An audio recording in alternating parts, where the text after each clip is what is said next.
Hey, how you doing out there today? This is your Uncle Steve here in Uncle Steve's Lounge. Glad to join y'all on the Sunday Chill, where we'll talk about a lot of stuff today. We'll catch up with the Atlanta Falcons. What did they do as far as rolling out their new schedule for 2025? We'll talk a little bit of NBA as we are down to the final four in the NBA. Which player do you want to see win that championship? And then also today, a little bit of history. Today, 40 years ago, whew, feeling old. The Last Dragon came out, the Last Dragon soundtrack, which was a pretty good soundtrack for Motown, featuring a couple of nice little hits there. What is your favorite movie soundtrack of all time? We'll talk sports, we'll talk music, we'll talk whatever you want to. It's the Sunday Chill here with Uncle Steve. Kick up. Let's talk about it in a couple of minutes. You're in Uncle Steve's Lounge. You're in Uncle Steve's Lounge. Gonna sit down, have a good time. You're in Uncle Steve's Lounge.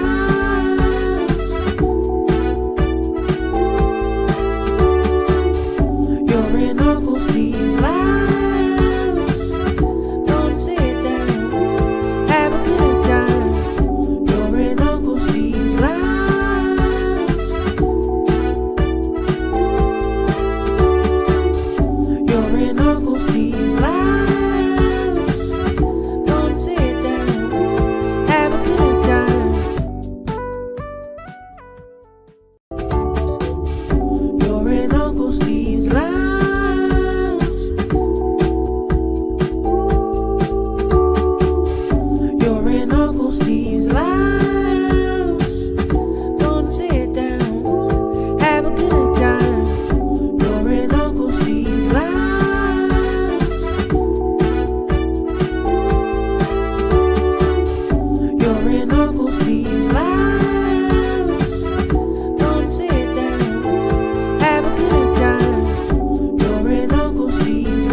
What is going on? How y'all doing out there today? It is your Uncle Steve. It is Sunday. It is May 18th.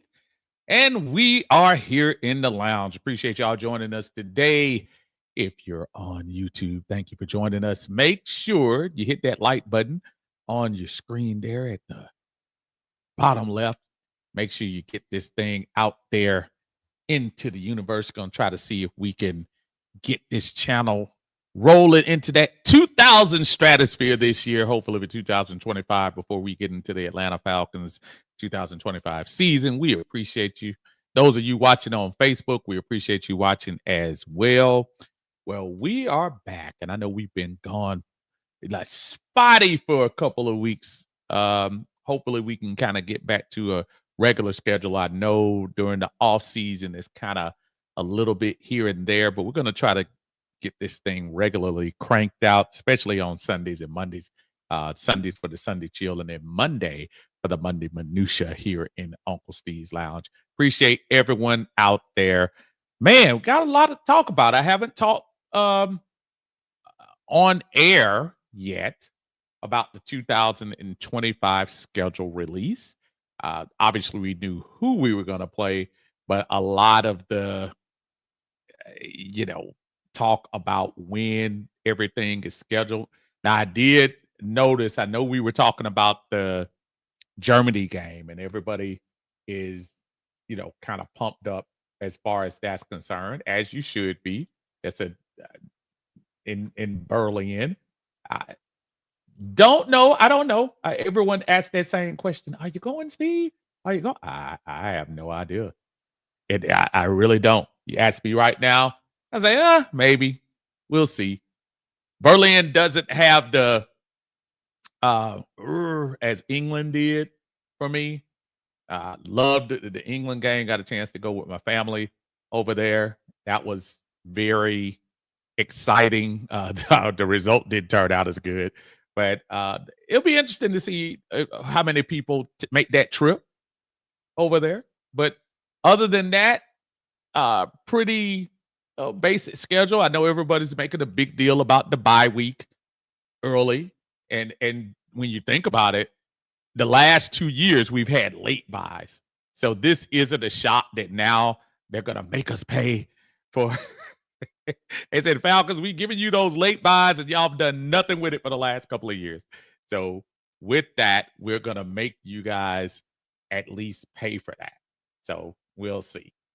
Um, and then we're gonna talk a little bit of NBA today. Just a couple of minutes ago, got a chance to see the OKC win the game 7 against the Denver Nuggets. Denver Nuggets was a formidable team there for them. Just to kind of see how that was gonna work out, and I'm hoping that people realize that Denver team, that's a tough team. Jokic is, in my opinion, right now over the last 5 years, probably the best basketball player. With all due respect to who's going to be the MVP this year, I think Shai is definitely going to be MVP. But I do feel like he is the who you have to go through when you start talking about what OKC did today. Love that. So I have a couple of questions when it comes to both of those things. So one, your spotlight game for the 2025 Atlanta Falcons. We'll put the schedule up in a couple of seconds and let everybody take a look at it. And then you can tell me what you think your spotlight game is for the 2025 season. And then in the NBA, out of the 4 guys left, so one of these guys is going to win their first NBA championship. And it's a little bit of a changing of the guards because Jokic was probably the last one who had already won a championship left. So now that they're gone, you will have a new era of player ascending to the top. That's going to be the Shai from OKC, Anthony Edwards from Minnesota, Jalen Brunson of the Knicks, or Tyrese Burton of the Indiana Pacers. Which one of those players do you want to see win their first championship? I don't know which one I want to see at the moment. All those guys are very likable, but I will say this: I don't see anybody beating. Okay, I told my son, we were sitting there watching the game, and that's not just because of what they did today. They destroyed Denver. I think Denver might have been a little tired. Not sure. I don't know how healthy Gordon was today. You start talking about hamstrings. I know he ran around like he was okay. But Oklahoma City might be the most complete team left. I do like what Minnesota has as well. I don't think Oklahoma City is going to win. I mean, going to lose 3 more games the rest of the year. That's my pick for the championship. I think they're going to go ahead and beat Minnesota. My first thought is in 5 games. Gobert is not going to be able to handle 2 big men. So I do feel like OKC is going to win that. I think the rest of the world is probably, if not for sympathy, rooting for the Knicks to finally win something. I'm not a New York fan, but man, that would be nice to see Jalen Brunson. Jalen Brunson is the most clutch guy in the playoffs over the last 3 years. And I mean clutch, like I need this shot this time. I need these points in this amount of time. He's been that guy. Anthony Edwards is kind of that guy for Minnesota, but it's like Anthony Edwards can kind of turn on and turn off. Jalen Brunson, he never seems like he wants to turn off. And then Tyrese Halliburton from Indiana. You got to give him credit. Man, has he looked good when it counted. So I give him a lot of love too when you start talking about that uh, team that hasn't won. They won, I think they won the ABA championship, but they haven't won the NBA championship. So which one of those four NBA stars do you want to see win their first championship? SGA, Ant-Man, Jalen Brunson, or Tyrese? Let me know what y'all think about it. And then last but not least, in another category of, dang, Steve, you're pretty old, I ran across something and they were like, it's the 40th anniversary of The Last Dragon. And for those of you and kids, I'm pretty sure you might not know who is this. The Last Dragon was quasi black karate movie that was made back in 85. I'm sure that didn't make it up to 85, and it was released in April of 85. And Vanity of Vanity 6, the young ladies who sang a lot of background on Prince stuff and had a couple of hits on their own when they were back with Vanity 6. And I said, dang, 40 years. So it got me to thinking. The first thing I did was I went back to I went back to 1985. Now, back in 1985, I was a young teenager, high school here in Atlanta, enjoying myself. And I was started to look at some of the soundtracks from that then as I was looking at that. Back to the Future came out in 1985. The Breakfast Club. Don't you forget about, remember that? Falcon and the Snowman. Pat Metheny for those jazz folks out there. The Goonies. Cyndi Lauper. Crush Groove came out in 85, believe it or not. Oh, Rocky 4. Okay, I mean, so just a lot of good soundtracks that came out. So I was just thinking, not only 1985, but all along, what's your favorite movie soundtrack? I mean, of any time. It could be it could be last year, it could be 30 years ago, it could be 40 years ago. I think in my case, you hear movie soundtrack, and if you're somebody of my age, and the very first thing you think about is probably Saturday Night Fever, Purple Rain. I don't think you could go wrong with either one of those. Grease is up there as well. Like I said, that's for us older folks. But I want to hear what you all say. So that's my trifecta today. If you don't do anything else, I want you to answer those three questions for me. Three questions. One, your spotlight game for the 2025 Atlanta Falcons.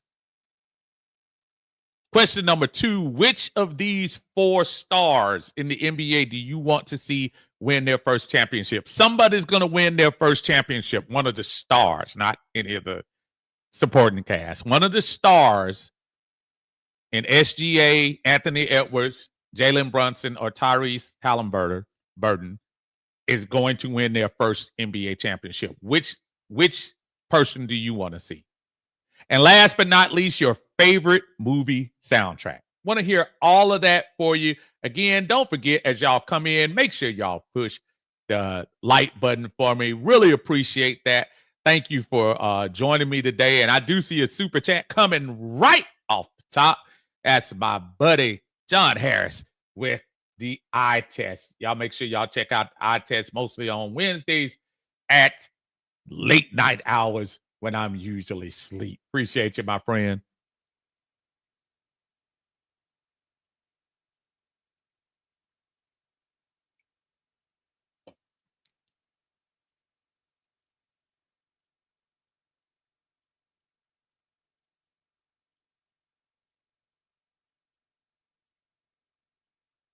My brother John Harris says, he said, we got to get to this convoluted mess of a Hawks front office. And it's going into the next song. I'm sorry about that. We got to get this convoluted mess of a Hawks front office straight. Hired a GM, but looking for a president of basketball operations, and the draft coming up. Madness. Yeah, the Hawks are definitely one of those situations that, we were kind of talking about that earlier, my son and I, about what the Hawks need to do. There's probably going to have to be some type of mega move done with the Hawks, because as constructed, they're a young team. Do you give them the couple of years like a OKC, like a Houston guy, where you truly say, let me give a couple of years for that to marinate and kind of get together? Or as a Hawks fan, was 2021 the worst thing that could have happened to us? 2021 made us think we were already there, or we were close to there. And I feel like with the Hawks, we were probably a little further away. We just had a very good run that year. And in hindsight, looking at Milwaukee, really hasn't ascended to those heights again. Phoenix hasn't ascended to those heights again. It makes you wonder, say, man, was that wasted opportunity or what? So I'm right with you, Jay. I do feel like it is kind of convoluted in there. Hopefully we'll figure it out. Appreciate you, brother. Thank you for joining us, and thank you for the support as always. Philip Crawford in the house. What's going on, Philip? How you doing? Do you think the power rankings are accurate? I'm trying to see which power rankings are we referring to. To see if you're talking about something with the Falcons. I'm not sure. I have to kind of see which rankings are you talking about. Let me know what you're talking about, brother. Dwayne Green is in the house. What's going on? How you doing, brother? Congratulations on your retirement. Rise up. Thank you, sir. I appreciate that. Yes, after almost 30 years in the post office, and then combine that with some military time, I was able to end my postal career and look out. There's some things left. I'm not done completely, but from that aspect of things, I am. So I do appreciate that. Thank you so much, sir. T-Wheel in the house. Y'all make sure y'all check out T-Wheel. He always comes on. He talks Falcons. He talks Hawks. He talks all sports. All sports. He throws some entertainment in there as well. Y'all make sure y'all check out T-Wheel. He's also on One Time for the Fan with Jack Spade and Kerry doing their thing over there. What is going on, my friend? Thank you for joining us. Appreciate you. Twan Jackson's in the house. What's going on, Twan? How you doing? He said, I definitely want Ant-Man or SGA to win a title.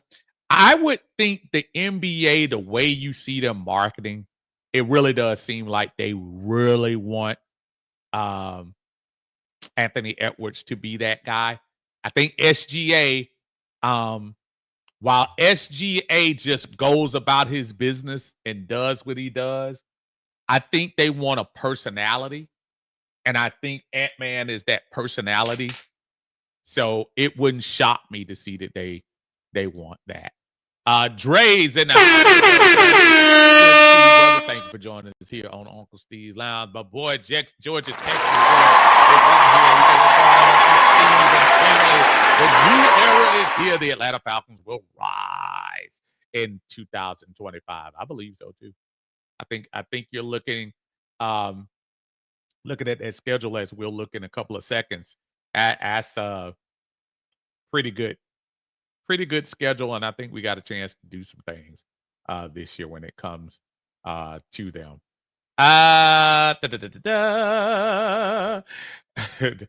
T. Will says Ty Mack. Remember Ty Mack? Ty Mack was the star of the Last Dragon. Played Bruce Leroy in that particular movie.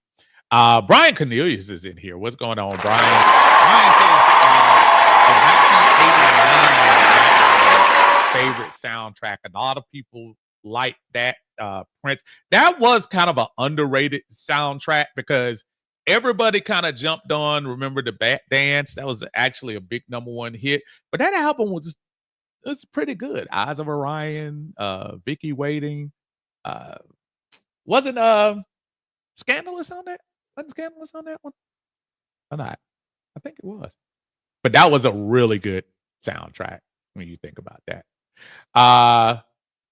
T Will says score soundtrack, bro.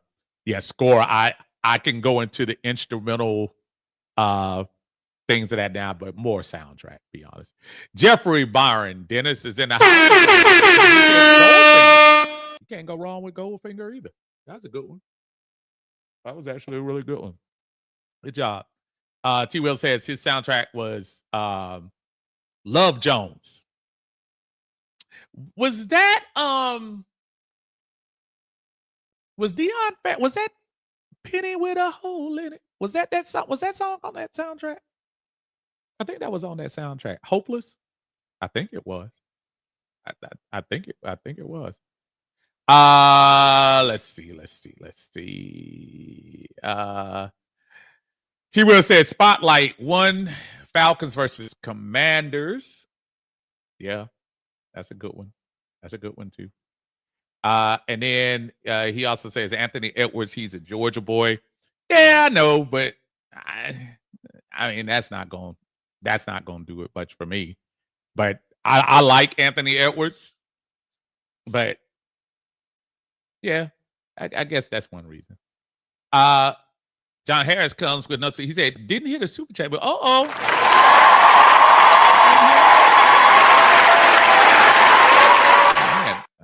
I might have to fix this. Can y'all hear any of the sound effects? Can you hear the clapping? If you can't hear the clapping, then I know something's wrong, and I have to fix it later on. Hopefully, we can do something with it a little later. Brian says he wants Ant-Man to get his championship first, and my spotlight game would be us against the Bills. The Bills, that would be week number 5 here on Monday Night Football. I catch the Bills early, I think. Bills kind of ran through people last year. That's going to be a tough one. Matter of fact, that's probably one of the tougher games on our schedule. I do feel like the West Coast swing might be kind of interesting. Going to San Francisco, Purdy will be a little motivated, making some money, but this schedule is not daunting. So I can see us doing a lot of stuff with that. I definitely think you can. Dwayne says the spotlight game for me is always the first game of the season. NBA doesn't really do it for me anymore, but I would like to see Ant-Man win it. My favorite soundtrack is the Juice soundtrack. Juice was actually pretty good. Was it Don't Be Afraid by wasn't that on Juice? Wasn't that Aaron Hall? Wasn't he on that one too? I think he can. Georgia Texas boys say we can make some noise this year. I think we are gonna make some noise. I really do. I think we're gonna be just fine. I think we're gonna go through just looking at that schedule. I'm telling you, I think we're gonna be fine. Knock on wood. Hopefully no injuries. Philip says the NFL ranking. Okay, my bad. I haven't seen now who's your source, and I'm sorry.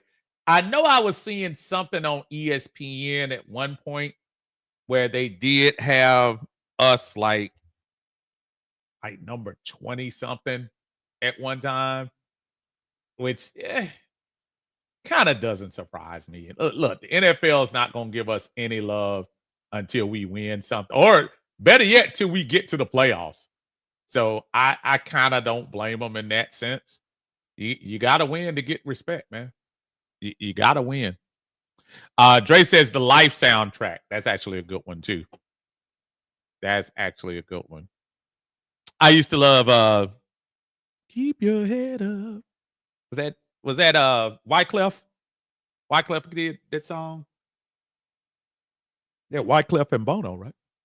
I think that was pretty good. T. Terry. What's going on, T. Terry? S.A. Best is too low key. Ant-Man is this generation's type of superstar. And that's kind of what I was going to. I think the NBA probably wants that, that kind of energetic type dude that comes through. I think if you look at all the personalities, they're actually, very good. SGA seems like he's somebody that I'm all about the win. If you look at his disposition, not only during the game, during the interviews, he looks like he is focused. Ant-Man, I love Ant-Man's personality and stuff, but sometimes I think with him, to me, sometimes I can see him go back and forth, and I see him get a little frustrated at times, as all athletes do. Not saying he doesn't have a right to, but he's kind of up and down for me. It's still, again, the NBA is ready to make him that guy, so that wouldn't shock me. Jalen Brunson is the blue collar guy that they look at, probably like lunch pail. Take yourself to work. Just give me the ball, and I'm gonna score in the fourth quarter. There again, there hasn't been a more clutch fourth quarter player combined the last 3 years, more than Jalen Brunson, even though he hasn't attached that championship to it, but he is super clutch. And then Tyrese, I just think probably the underdog in this whole story, but you can't deny some of the stuff he's done this playoffs. He's really been. I don't think there was anybody thinking Indiana was going back to back in the Eastern Conference Finals, let alone getting to the Eastern Conference Finals. But that's where they are, and he is a big reason for that. King Richie in the house. King says, "What's good, Unc? I see 12-5. I think we might be good." I don't even think it's a might about it, King. I think we are going to be good. I'm trying to see if I can get this schedule pumped up a little bit so we can kind of get it on there for you guys. All right, there we go. So I'm looking at the schedule. Obviously, the preseason doesn't mean much, but looking at what we got starting off here against Tampa Bay, I really like playing the better teams in the division last at home. So this kind of bothers me a smidge, but I do understand.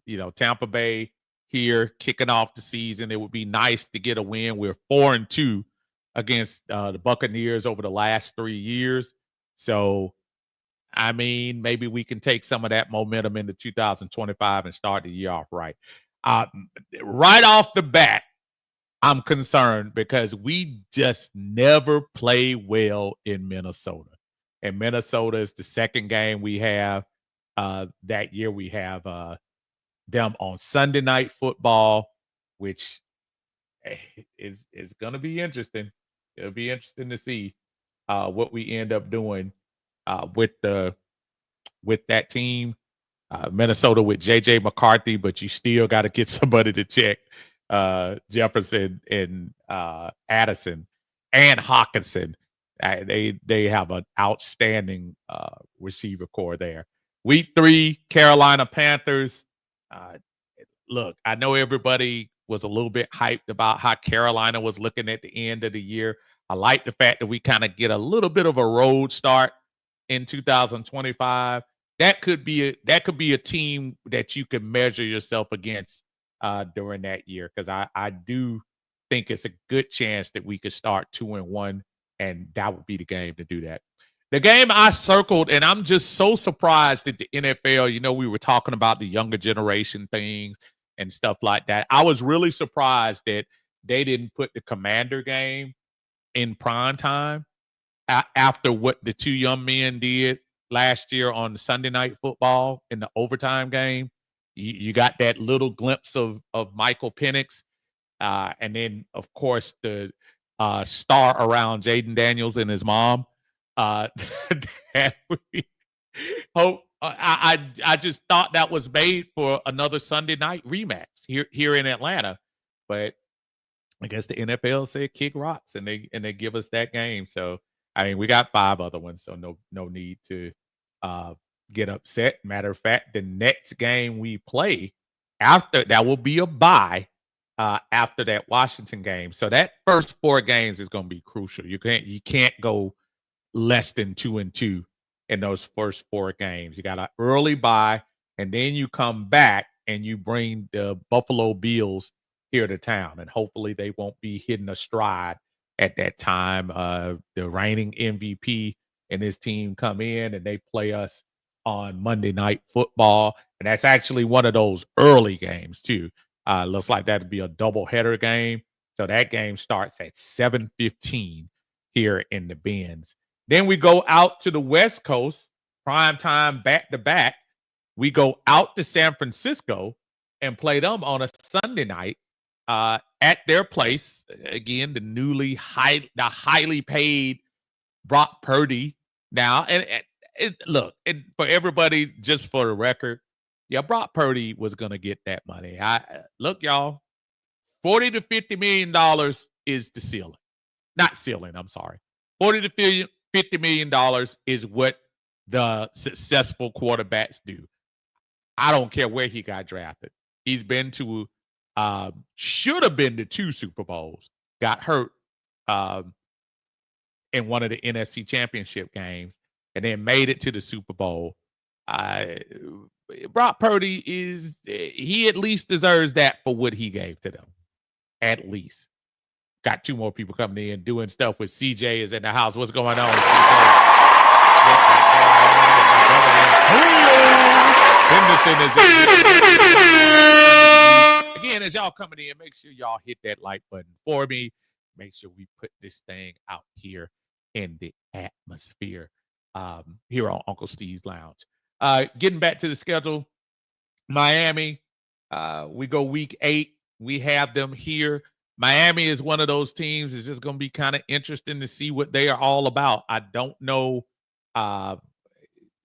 which Tyreek is going to show. Is it going to be I want to quit Tyreek, or is it going to be I'm ready to put up numbers Tyreek? We'll see where that goes. Then we go up to New England, week 9, which again, this is the New England with that guy with number 12. This is a New England team that I don't even know if they're qualified to say rebuilding. I think they're not even that good.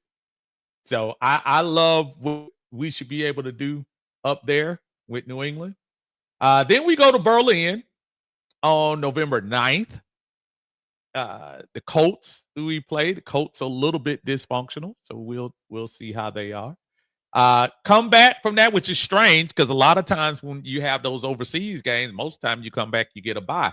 But no, the Falcons come back and they have a home game against Carolina the very next week. We have Carolina on the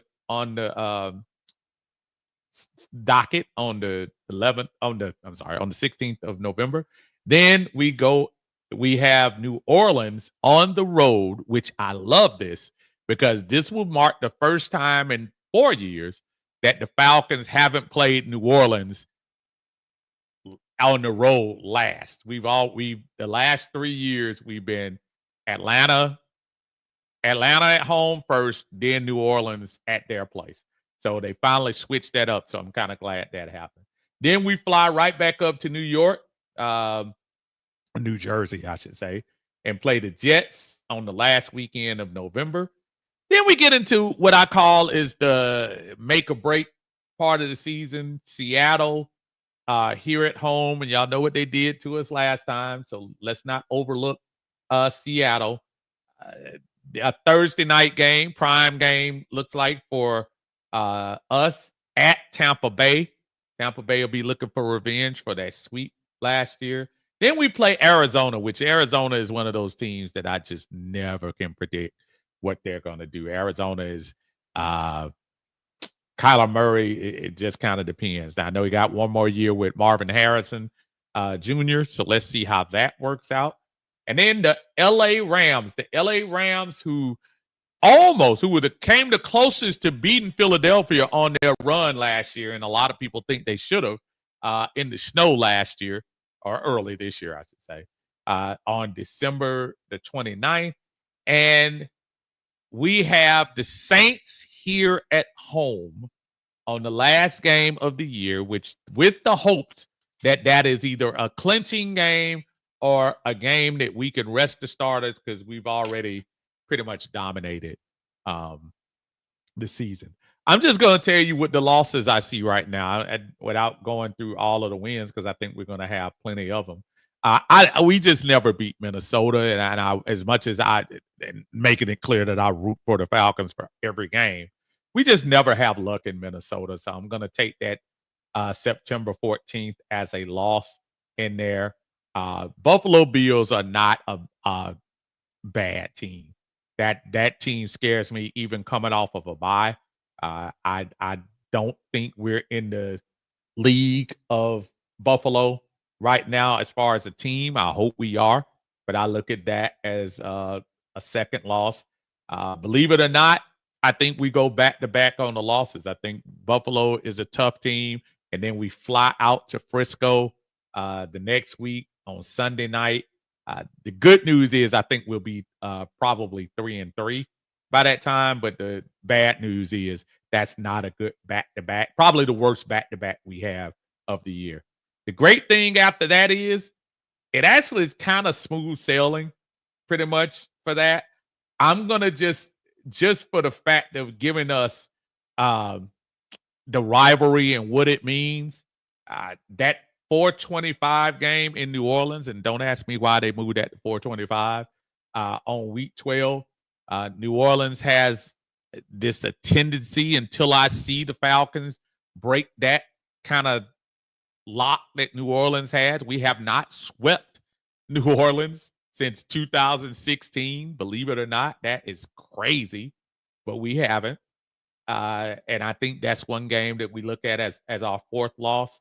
To be honest with you, after that, is only one more game that I see us probably having a hard time with, and that's that Arizona on the road.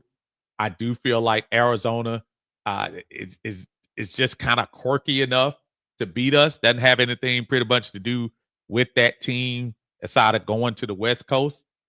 And I'm still flipping my coin up about that Rams game. I do think ending up at home against New Orleans is great for us. If my memory serves me correctly, I think that marked down 6 losses. I don't feel like that's going to be. I just don't think this is as daunting of a schedule as the last couple of years. I think we can really pull off 11-6 for real, and we'll see what happens. Hopefully we can stay healthy and do what we do. But that's why I'm going. I'm going 11-6 right now, with the right to change by the time we get ready to kick off on the first week of the year. That depends on what happens during this summer and training camp and things of that nature. I like this team. I like what we did in the draft. I love the young men that we selected. I do feel like you're going to see a different type of energy. They brought in talented players from the jump this year. And when you bring in talented players, these are the things that you're going to get. You're going to get the results from that. You're not going to be regulated to throwing Taquan Graham out there. Throwing, I know he's gone now, but throwing Richie Grant out there because you just don't have anybody else.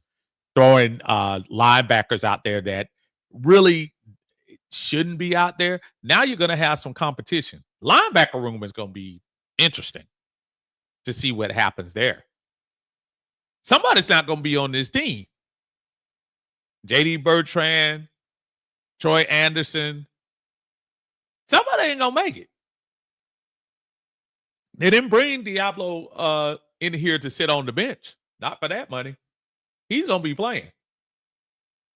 So if you kind of look at things from the Falcons standpoint, there's going to be some real competition out there.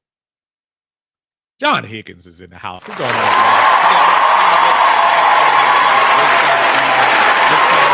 hot topic, as I told everybody, the 3 hot topics that we had on here. One, what's your spotlight game for the 2025 season? A couple of you said yours earlier.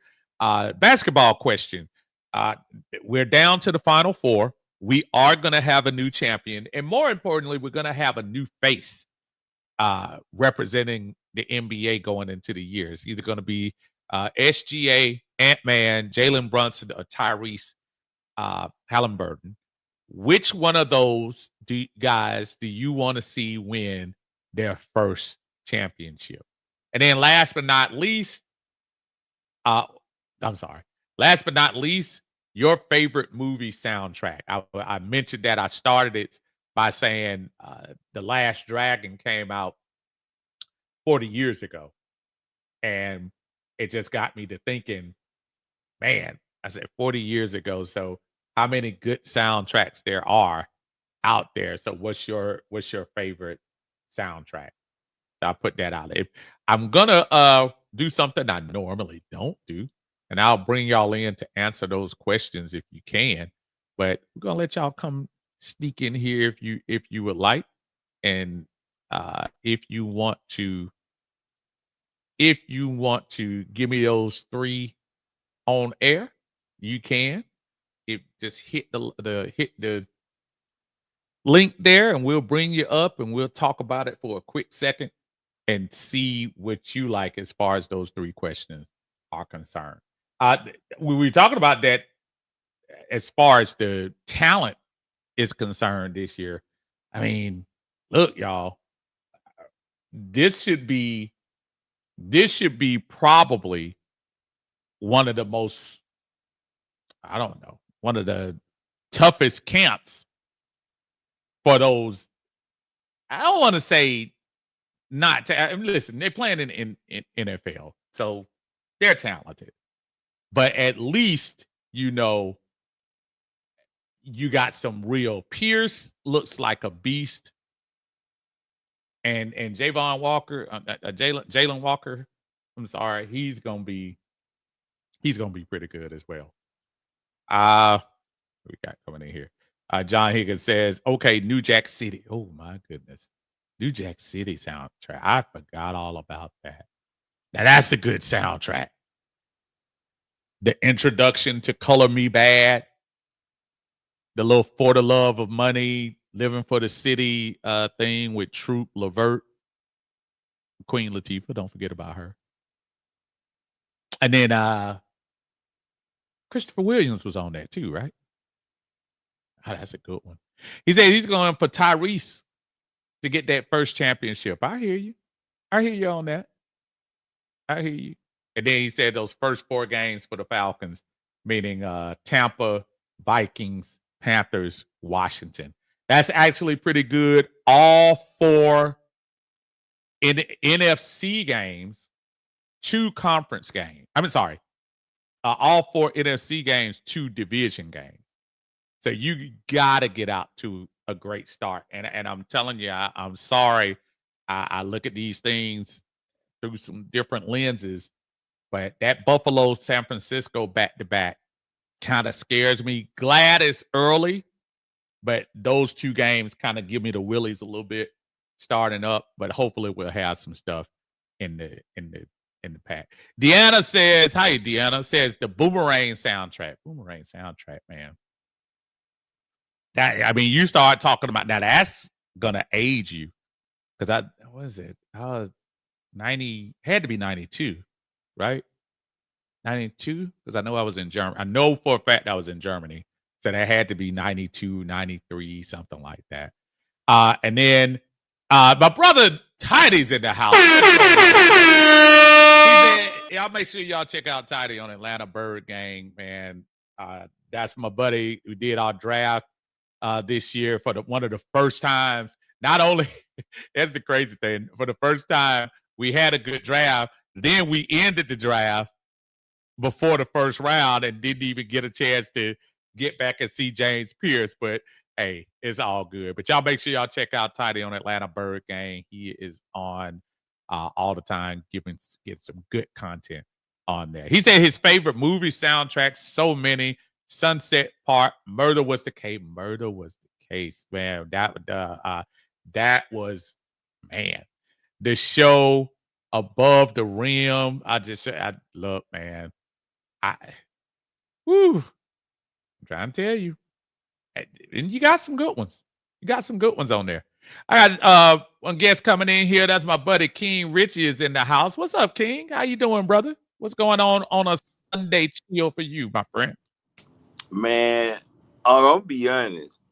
We can go on skip training camp. I'm ready for the season to start. Because when I looked at that schedule, right, and a lot of people don't really agree with the schedule, but when I really sat and thought about it, our toughest games are the first 7 games. There you go.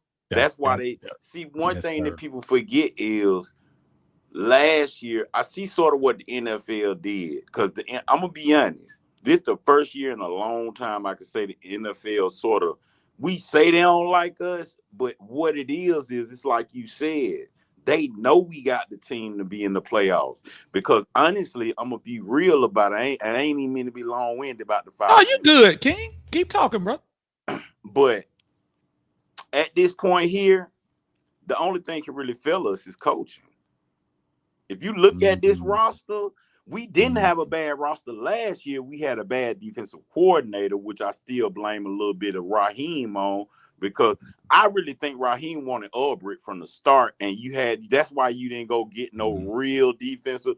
Think about it. If Nielsen had to stay here, Nielsen ran that 4-3 hybrid, Yes, and he did. Yes, he did. And we dogging D Alfred, but if you remember when Nielsen was here, D Alfred was a monster at that nickel spot. It's just Jimmy didn't know how to. It was too soft for coverage, truthfully, and that's really what it was. But you ain't got that scapegoat this year, my boy. Terry did his job. Now Terry may lose his job with you, but Terry did his job. He went and got you the players. The offense set. I'm not even worried about the offense. But like you said, that defense is so much competition. Even Terry, the undrafted free agents we got, they were actually supposed to be in second and third and fourth round picks, honestly. So to me, it's just really gonna fall back on coaching this year, because I see what the NFL did. Our schedule really top heavy. It ain't. That's why they gave us our bye. We think about it. Think about the team we playing from week 8 on down. It's really no need for a bye week. We leaving Indiana, then coming back and playing Carolina. Like I see sort of how they looking at it. Last year, our schedule was back end heavy. Right. So this year they said, okay, well, I'm gonna be honest. I'm gonna tell you, I'm 50-50 on that Bills game, that San Fran. I only really see 5 losses: Washington, the Bills, San Fran, the Rams, and I say we give 1 to Tampa. Truthfully, Minnesota, I don't really know, but the only game that really scared me is the Bills game, but it don't, because the Bills never really that good early in the season. But the game that really, really scared me is the Rams game, because by the time we play the Rams, they're in playoff form at that point. That's right. So that's why I said the only hard game we got on the back end is the Rams, if you really look at it. I go by King, and you've been involved enough with us talking in the podcast world to know one of the reasons why I picked that, and I noticed you didn't say it. I picked the Saints away game because let's keep that 100 too. We haven't beat the Saints, swept the Saints since the Super Bowl year. And something about the Saints that just when they play at home, something about them, man. Something about them. You notice every time we play them at their home, they roll that. I forgot the guy name that's in the wheelchair with the head. Oh yeah. Gleason. Every time they roll him on the field, boy, we either lose or we lose players or we do both. You remember the last time they rolled him on the field? Oh yes. Boy, Oh yes. Boy, we got. Who? Let me even go as far, and this is not being morbid. I thought brother was dead. I didn't realize he was still alive. And Me neither.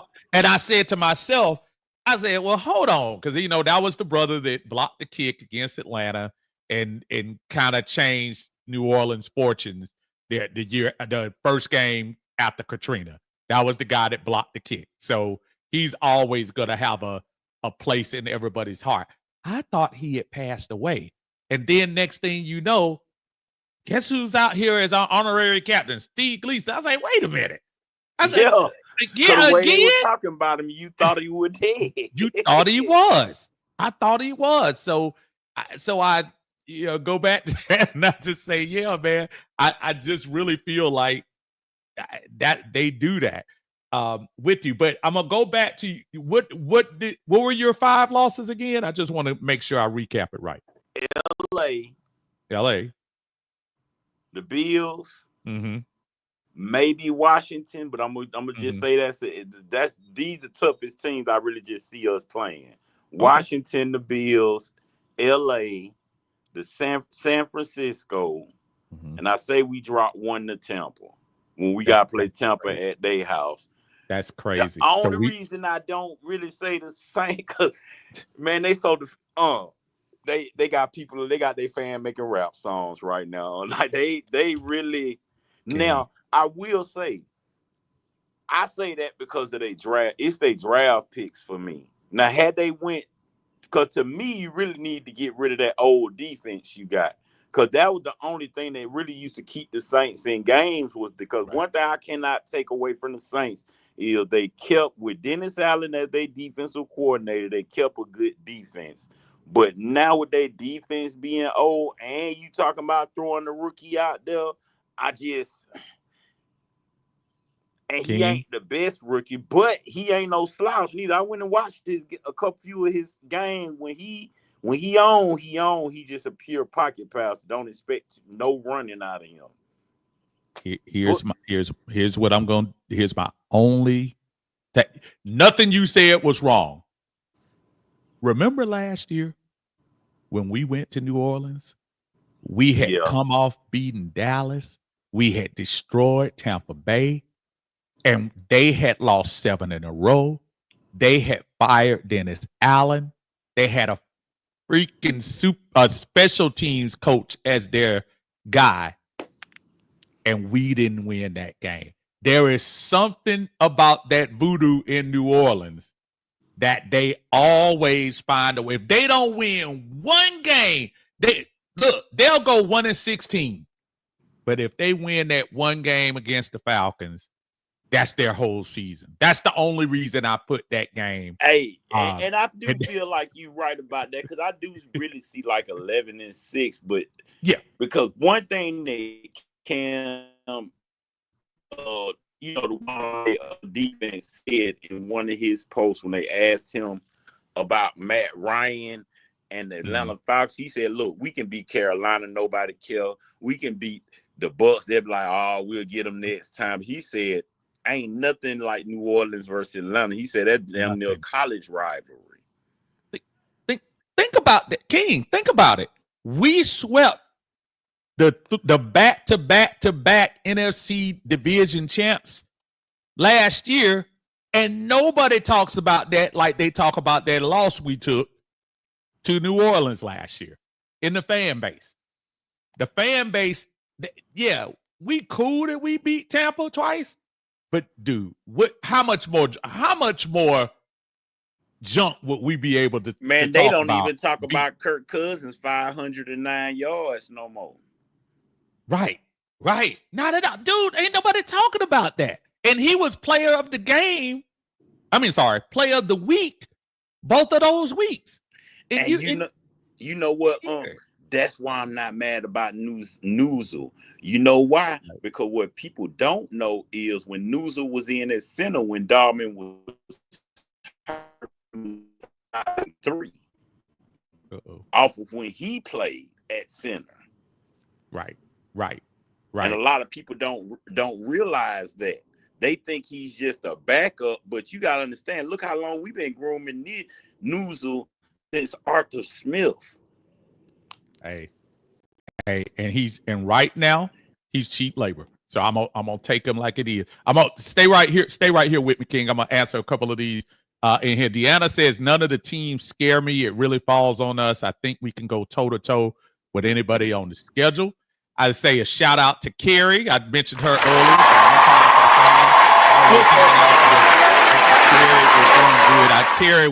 Carrie was unceremoniously dumped from T Wheel's podcast. Free Carrie. We got you on here, Carrie. I can't speak for but my brother Tiny said he hates to admit it, but the New Orleans and their core players and their fan base take that Atlanta game very seriously. It's embedded in them, which is why we have so much trouble playing there. That's an excellent point. Excellent point. And there, Yuri is the man. Always, dude. This dude represents more than the majority of folks that I know. He's in that top 1% of fans. Brother, rise up to you. And Deanna, I appreciate you as well. I got to put you on the spot, man, before your internet was doing that computer stuff on me. So I got to put these 3 questions to you on the spot for you, brother. So yeah, go ahead. The 3 questions were, I know you might have answered in the thing. So you basically told me the spotlight games for you this year when we talked about that for a minute. Let's go to the basketball real quick. We're going to have a changing of the guards, man, one way or another. So we just saw Shy take out Denver in 7 games. Ant-Man took out Steph Curry. Jalen Brunson beat the defending NBA champs. And then Tyrese Halliburton beat the East leading Cavaliers. Which one of those stars do you want to see win their first championship? Truthfully, being that they are young, really all of them, but I'm going to tell you who I think will win because they do want to make them the face, and that's just going to be Ant-Man. And the only reason I say that is because he's the only one out there list that don't want to. You know how when you don't want to do something and everybody else, and you talking about people with billions of dollars, oh, you finna be the face whether you like it or not. So once you win the championship, you the face. It is what it is. And that's why I feel like it's gonna be him because he don't want to do it. But you know how money talk BS walk, man. I say he puts on a great act about not wanting to do it, but I sure see him in Sprite commercials and other commercials out there. Yeah. So when I see those commercials, I don't care what he say. Because he represents one thing that I do love about Ant-Man versus all the rest of their names. To me, he embodies that old school basketball, physical, physical game. And that's what the NBA want to get back to. Because truthfully, the NBA losing millions of ratings. Because I already said, I ain't never watch, and I'm been standing firm on this. I ain't never watching the Hawks again until they get a real center. They ain't had a center since 1998. Let me tell you something. If they don't take those 2 mid-tier draft picks and try to go up there and get my man out of Duke and teach him how to be a defensive monster in the middle, what is that young boy who was playing for Duke last year at center? Yeah, I can't pronounce his name, but he just gets you somebody with pure raw talent and teach them how to play defense. And all we needed was a step above what Capella could do. And Capella, we actually caught Capella, I think, on the other side of his talent. Yeah, we caught Capella when he was young instead of on the, downslide of his career. There you go. He'd have been a monster. He would have been a monster. Those dunks Trey would have a field day, but I just don't think he's that guy right now. I think Trey needs, if we have that one center to base it along with Jalen Johnson and young Ricochet, and we really would have, I think, a nice nucleus for the Hawks next year. So I hear what you're saying about that. That Ant-Man is.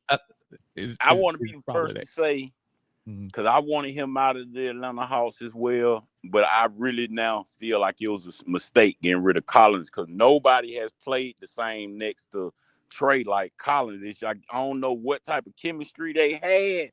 But think about, well, we was on the run before Trey got hurt, and we haven't seen that type of chemistry between him and maybe Jalen Johnson at max.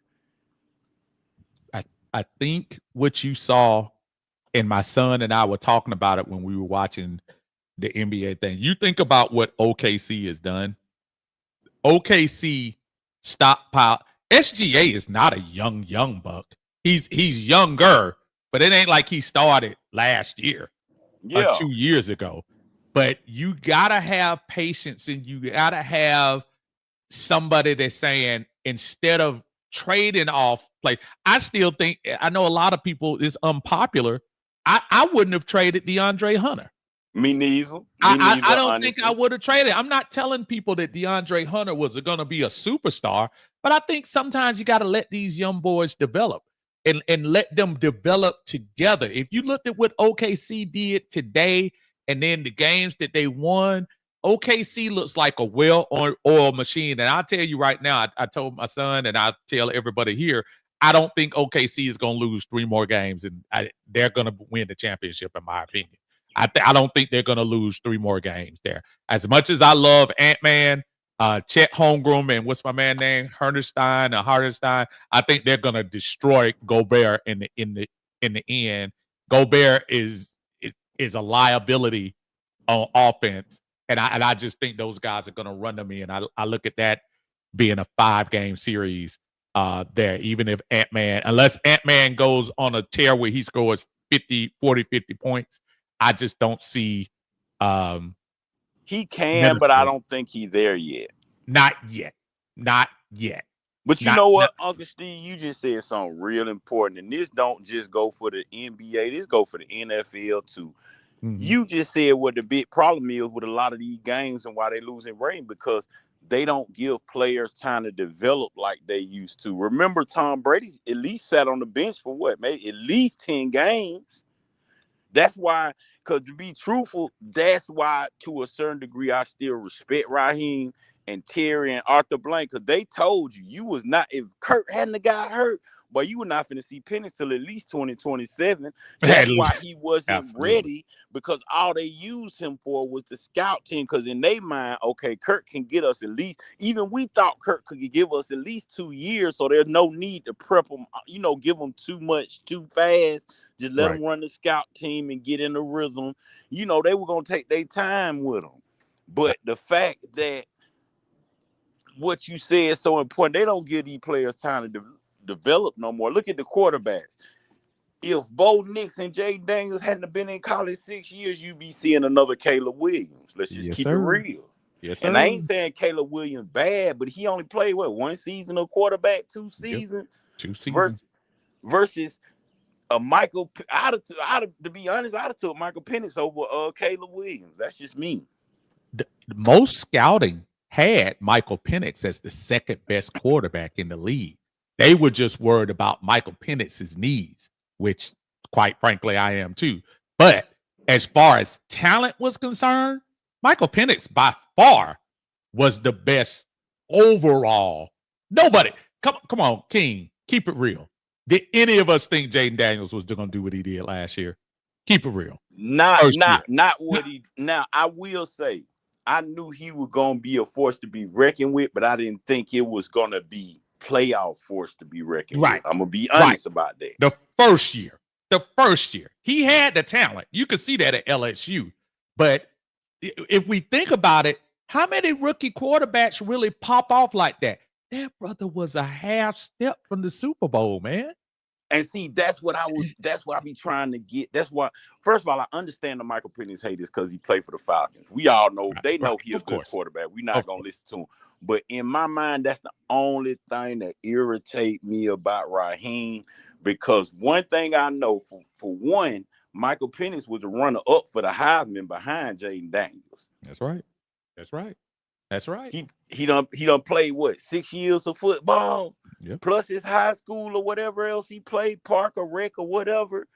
Then you talking about a player. The like one thing I realize about Michael Penix, whatever mistake he make where he didn't read the coverage right or something like that in one game, by the third game, he's not, because they broke his film down and they said in that first game, New York was killing us with that Tampa 2 look. That's how the Washington was killing us. But by that third game by Carolina, that wasn't a problem for him anymore. So if you'd have let him just play from that Denver game on up, ain't no telling what we wouldn't even have Jalen Walker and Pierce because our pick would be so low. Absolutely. So in a way, it was a blessing. But I'm just ready to see what a full season with him looks like. But that's one thing I can say: the NBA and the NFL is not letting these players develop. They just not. Because look at our team. Trae Young is the OG and he 26. He's still really the age of a rookie in basketball years, honestly. But he's the OG on the team. But he have to keep getting used to new players. They foolishly forced him to get used to DeJounte Murray. They foolishly gave away John Collins. And again, I understand when people were upset with John Collins, but dude, let them build together. You look at what Boston did. Boston is a team too that they let them guys stay together for a while. They didn't split up. It would have been too easy to split up Tatum and Jaylen Brown. But you know what they said? Let them boys get their footing. Let Derek White come in there and do a little bit of something and let them build together. And that's what they did. I see this in Oklahoma City. I actually saw it in Houston as well, but they'll be back. Houston will be back this year. But I do feel like that's a team that will be reckoned with. I'm gonna get you one more. This last question on here, but I'm gonna move on to the next person out here. What's your favorite movie soundtrack, King? Oh, it's two of them. One of them is the first Bad Boy soundtrack. Oh yeah. Shy Guy, right? That Diana King. Yeah, Shy Guy. And then my other soundtrack is the Miami Vice one.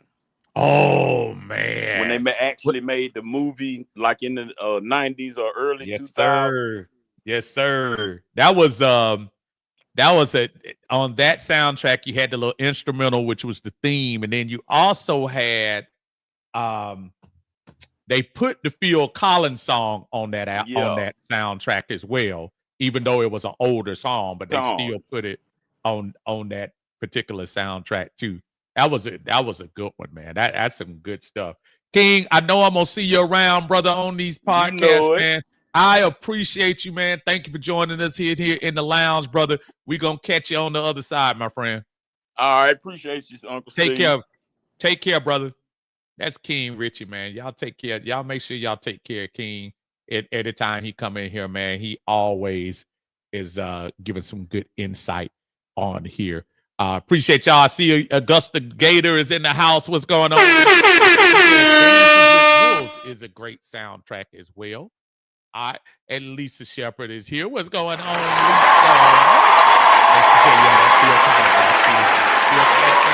Remember, Phil Collins was actually a guest star on that on Miami Vice during one of those. I can't remember whether it was the first season or the second season, but they were on there as well. All right, trying to go through again, rapid fire. If y'all want to come on and answer these 3 questions, I appreciate it. If we can, we're talking about the schedule here, the Atlanta Falcons and what they have going into the 2025 season. I'm trying to get to this window. There it is. The games, again, they all on paper. On paper, it looks a certain way. I don't want to jump the gun because I know last year, on paper, it looked like it was a easy schedule for us. But I'm telling you this year, especially with the additions that we made on this team, I really do feel like we have a good chance to overcome this Tampa Bay team finally. I like our youth. I like that we got Ulbrich in here, and those things to me are just what I think this team needed for us this year. Joining me now is my draft buddy, my friend down there who keep messing around and sending this nasty weather up north to our side of town instead of leaving it down there in central Georgia where it should be. Put it in them alleyways. But that's my man. Tidy's in the house. What's going on, my friend? Uncle Steve, what's up, my friend? What's going on, man? What's going on? I have not had the opportunity to talk to you about this schedule, so I'm glad you finally popped in here and stuff. Tell me your thoughts, brother, because I obviously when you come in, I gotta kind of clear the deck a little bit and see what your mind is. As iron sharpens iron. So tell me what you think really about the setup of the schedule for us this year. Do you think I made some comments about how a couple of parts I'm a little concerned about. I just wanted to hear your thoughts on the placement of a couple of these games and overall what you think about our chances. I think we have a chance looking at the schedule to come and kind of regain and reclaim the Atlanta Falcons name, if that makes any sense to anybody else. Oh, yes. Fan base. Like everyone else is mentioning, we got an early bye week, so it is what it is. Not much we can do about that. But there are a lot of what I consider marquee games where we could come out and just make a statement, let everybody know, hey, the Dirty Birds are back. You can go to Minnesota. Early in the year, you can make a big statement there. You can make y'all just talked about it. You can make a statement and also get some retaliation against Jaden Daniels and the Washington Commanders early in the year. Of course, we're going to be facing early in the year one of the best quarterbacks in the NFL, Josh Allen and the Buffalo Bills. That's a Monday night game at the Benz. So what better way to let everybody know the Falcons are back than to, whoop up on the Bills and Josh Allen at home. We got our good buddy, Kyle Shanahan, kind of early in the year, in the Bay. So that's a game. The Patriots, they're not the Patriots of old, but, we still owe them some get back in the time we see them. So there are a lot of games on the schedule. Like, you talked about earlier, if you can finally get a sweep of New Orleans, that's always a great thing for the Falcons. So, we got a great chance to come out here and just, reestablish ourselves, welcome ourselves back to the NFL. I really think, to be honest with you, man, I think the NFL is really trying to rebrand the Falcons these last 2 to 3 years. Yeah. All these nationally televised games, and, pardon me for being frank, but, undeservedly so. You know what I mean? Last winning season 2017. And how many primetime games? 5. One less than the Super Bowl champions. Right. We actually are at the top of the list of the most primetime games this year. So I really think the NFL are trying to hey, Falcons, we're trying to push y'all. Y'all got that big stadium down there, costs almost $2 billion.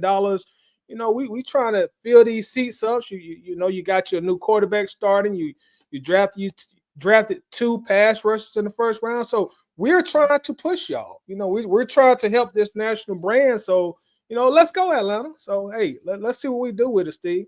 I agree with you 100%. Lisa agrees with you too. She says, I want us to come out the gate beating Tampa. That would be the right way to start the season. Said, man, we haven't opened a can in a minute. I love to see us getting some wins when the opposing team's a favorite. Darius Glover came in here, said his favorite soundtracks are Beverly Hills Cop 1 and 2. I'm going to come hit you up in a minute, Todd, because I know you are music aficionado as well. So I will come to you in a second with that. Eric Parker's in the house, man. What is going on, Eric? Good to see you. Lisa said, let's go Falcons. Let me go back to something you said that was pretty significant as far as the rebranding or the pumping up of the Falcons. If we look at the last few drafts that you and I have had an opportunity to watch happen with the Falcons, especially at the top, and looking at the poster I even have on the screen where you start looking at, I think everybody's missing this, Kyle Pitts. But if you look at that poster with your Bijan, with your Drake London, with your Michael Penix, with your free agent star, Jesse Bates, and first round pick as well, AJ Terrell. Do you think it's time? And I know AJ wasn't part of it, but do you think it's time for us to maybe, after it's all said and done, give Terry Fontenot a little bit, not a lot, a little bit of credit? I know we got to show and prove, but this is kind of building into something that could be very fun. And obviously the NFL saw it. What do you think? Do you think that's what they saw? They're seeing the same thing, saying, oh, this what y'all were trying to do. Yeah. Yeah, I do that. I do see that. Like you say, the free agent guys like Jesse Bates, and then even though we haven't won as much as we like, we've done a great job. Even though some of our fans didn't agree with it in the first round with our skill position players, you got Bijan, who looks like within these next 1 to 2 years, he will probably be like the top running back in the league, top 1 to top 2, very exciting player. I think Drake London has really exceeded a lot of expectations early on. I was looking at a graph of it was Drake, Roddy, Drake London, Roddy White, Julio Jones, Calvin Ridley, their first 3 or 4 years on the team, and Drake London is right there at the top of every statistical category other than touchdowns. Calvin Ridley came in and put up 26 touchdowns his first few years with the Falcons. I think Terry Fontenot deserves a lot of credit for that. I said this on John and Winston's show, but I really feel like these last 2 drafts have Terry's blueprint on them. I don't think Terry Fontenot had the authority or autonomy during the Arthur Smith years, and I come to that conclusion based on what the guys who run the show in Flower Branch were saying. These last 2 years, anytime personnel has been brought up, Raheem Morris always refers to Terry Fontenot. Oh, Terry gonna do this. Terry gonna do this. I trust Terry and his guys. I trust Terry and his guys. During the Arthur Smith era, and I'm not saying anything bad about Arthur, but they always push collaboration when talking about personnel matters or personnel issues or personnel decisions. Now it's just Terry. So whether we get a peak, valley, accomplishment, or travesty, it's going to fall in Terry Fontenot's lap, whether we're going to clap for him this time next year or we're going to say, man, I'm glad he's gone this time next year. Let's hope it's not the latter, right? For what he's been doing. So let's get into that minutia real quick. And again, this will change the first week of the season. So keeping the caveat that May 18th at 8:18 p.m. What's your just jump out games that you say that could be an issue as far as the Falcons' schedules are concerned? That Minnesota game concerns me. I have the same concerns that you mentioned earlier. Like, we just have a lot of trouble playing up there, and I honestly don't think their fans get the credit that they deserve. Oh man, that's a loud dome, man. That's a loud place to play in for opposing teams. So that Minnesota game is concerning for me. The Buffalo game, like I said, anytime you face an elite quarterback, they can come up and put 40 points up on you at any given time. And whether they win 2 or 12 games, let's hope it's 2. But like we mentioned, like you go and play New Orleans at home, the last game of the season, and I got my fingers crossed that will have playoff seeding implication for the visiting team. Yes. And New Orleans would love nothing better than send the Falcons from a 3rd seed to a 6th seed. So that final game in New Orleans, that does concern me. I hate to admit it, but you look at these last 10, 15 years, man, it is very rare that we have went into that place. the toilet bowl in New Orleans came away with a victory. It has not happened often in these last 15 years. Well, you made the point earlier in your comment about the mindset of New Orleans and what they think about the Atlanta. Think about again, I repeat for those who might have just joined us a few minutes ago. And again, if y'all joining us, y'all make sure y'all hit the like button for me if you can. Whether you're on Facebook or YouTube, if subscribe if you haven't subscribed. Also subscribe to Atlanta Bird Game. Tidy does a fantastic job breaking down the Atlanta Falcons and what they do during the season. I know you're going to see a lot of him coming up this offseason and going into the year. But what you said about the New Orleans Saints mindset, think about last year. We were going in there scorching hot. Kirk Cousins, 2 player of the weeks in a four-week span. New Orleans had lost. Remember the start last year, New Orleans? They beat Tampa. No, they beat Carolina and Dallas. Beat Dallas like 50-something to 10 or something like that. And everybody was like, New Orleans on. Then they lost 7 straight games, fired their quarterback, and what team shows up first to the Dome? Freaking Atlanta Falcons.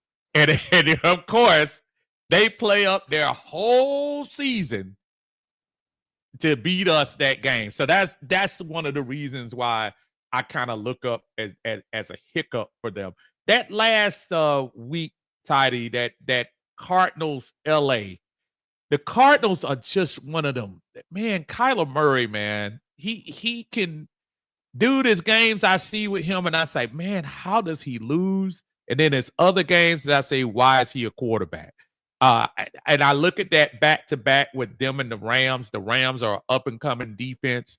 Last year, you saw some of that defense. They came super close to beating the Eagles last year in that playoff game. Really, the only team that came close to beating them during the Super Bowl. So, what do you think about that?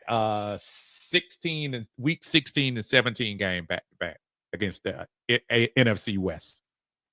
Obviously, I want us to win both games, but if we could just split, we may take the L in Arizona. Yeah. But if we can bounce back the next week, Monday night, right after Christmas, and win that game at Mercedes-Benz Stadium, I would consider that a success. Like you say, you never know what you're gonna get with Kyler Murray, but like a lot of these quarterbacks, he seems to have these career days whenever the Falcons are on schedule. Always, and he's building with Marvin Harrison. We gotta remember that too. Marvin Harrison looked like he was ready for action. Kenneth Davis comes in. He said, what it do? He said, Shaft in every generation, we can dig it. Talking about soundtracks on there as far as that's concerned. Let me get you into those questions right quick, my brother.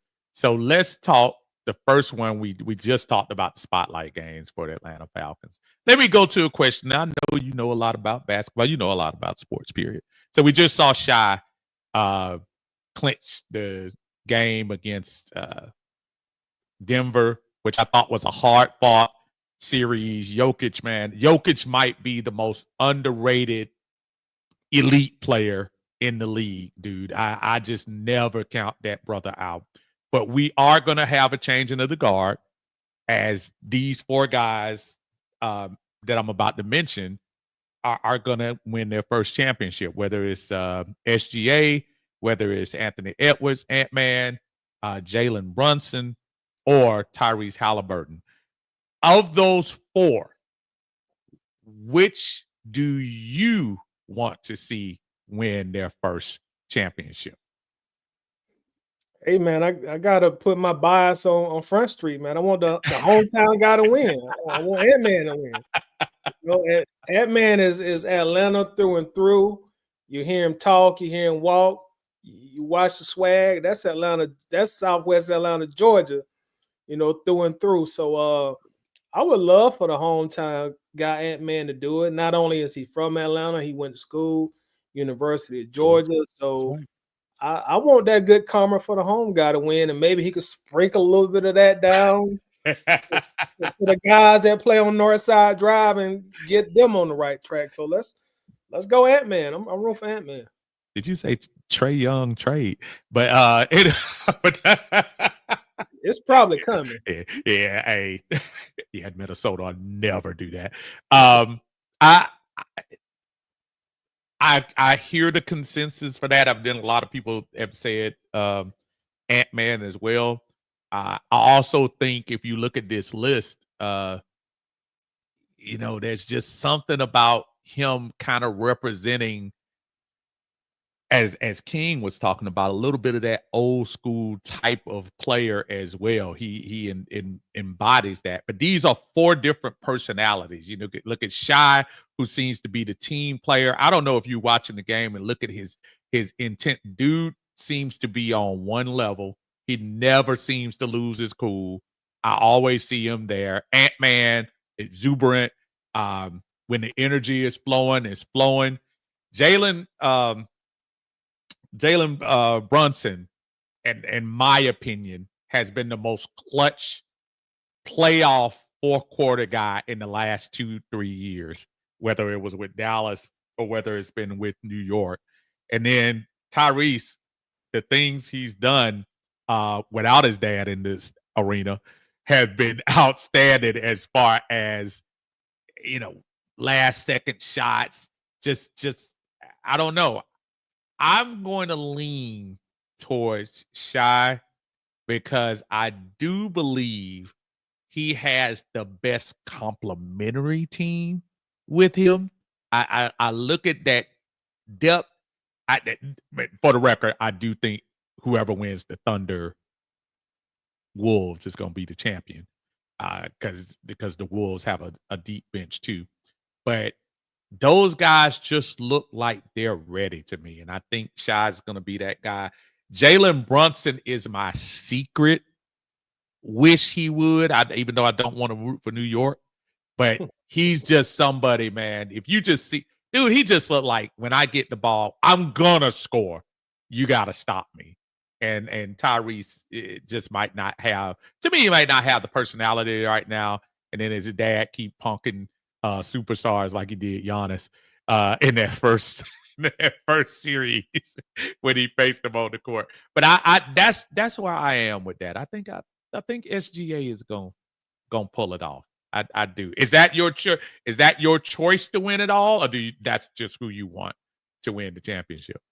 Yeah, that would probably be my choice. Okay. I would love to see Ant-Man get the victory and just watch people be in awe of all the junk he gonna talk, because they love to put a camera in his face and just let that Atlanta dialect of slang come out of him. So that's my rooting choice. But whoever wins or whoever loses, I really don't have a dog in the fight, as they say. There you go. Yeah, we need the Hawks to get in that conversation. King Richie says, I feel you on that, Tidy. The Bills will be a real test for us.